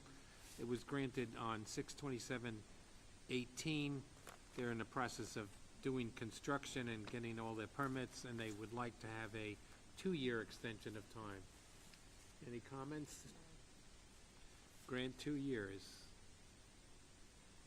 And that's by J.D., the man, and M.P., the other man. The other man. Oh, shucks. Let's go. Sound like my wife. Did you tell me? Yeah, I told you that already. Case 111 and 112, whatever how you say it. It's a subdivision. It was granted at 3/19/25. They need more time getting through the planning commission, and we'll grant them a 1-year extension of time. And that's by, let's see, KP. no, MP. MP and KP. And we have an extension of time in Buffalo Avenue subdivision. It was granted by the board 2/26/25. They need an extension of time to secure permits and file CNRs. And that's by KP and JA. I've got one. You guys recall, there was a hearing on June 4th, it was a subdivision in West Hempstead, it was the pillar of the community. We had a bunch. So, on the main house, so in our conditions, we always had no exterior cellar entrance. She has a cellar entrance, so we received an application for modification from the applicant's attorney. Do I have any thoughts? That should be granted, Who's the attorney? Just had a, notwithstanding Did- the fact did they submit their fee? Well, so,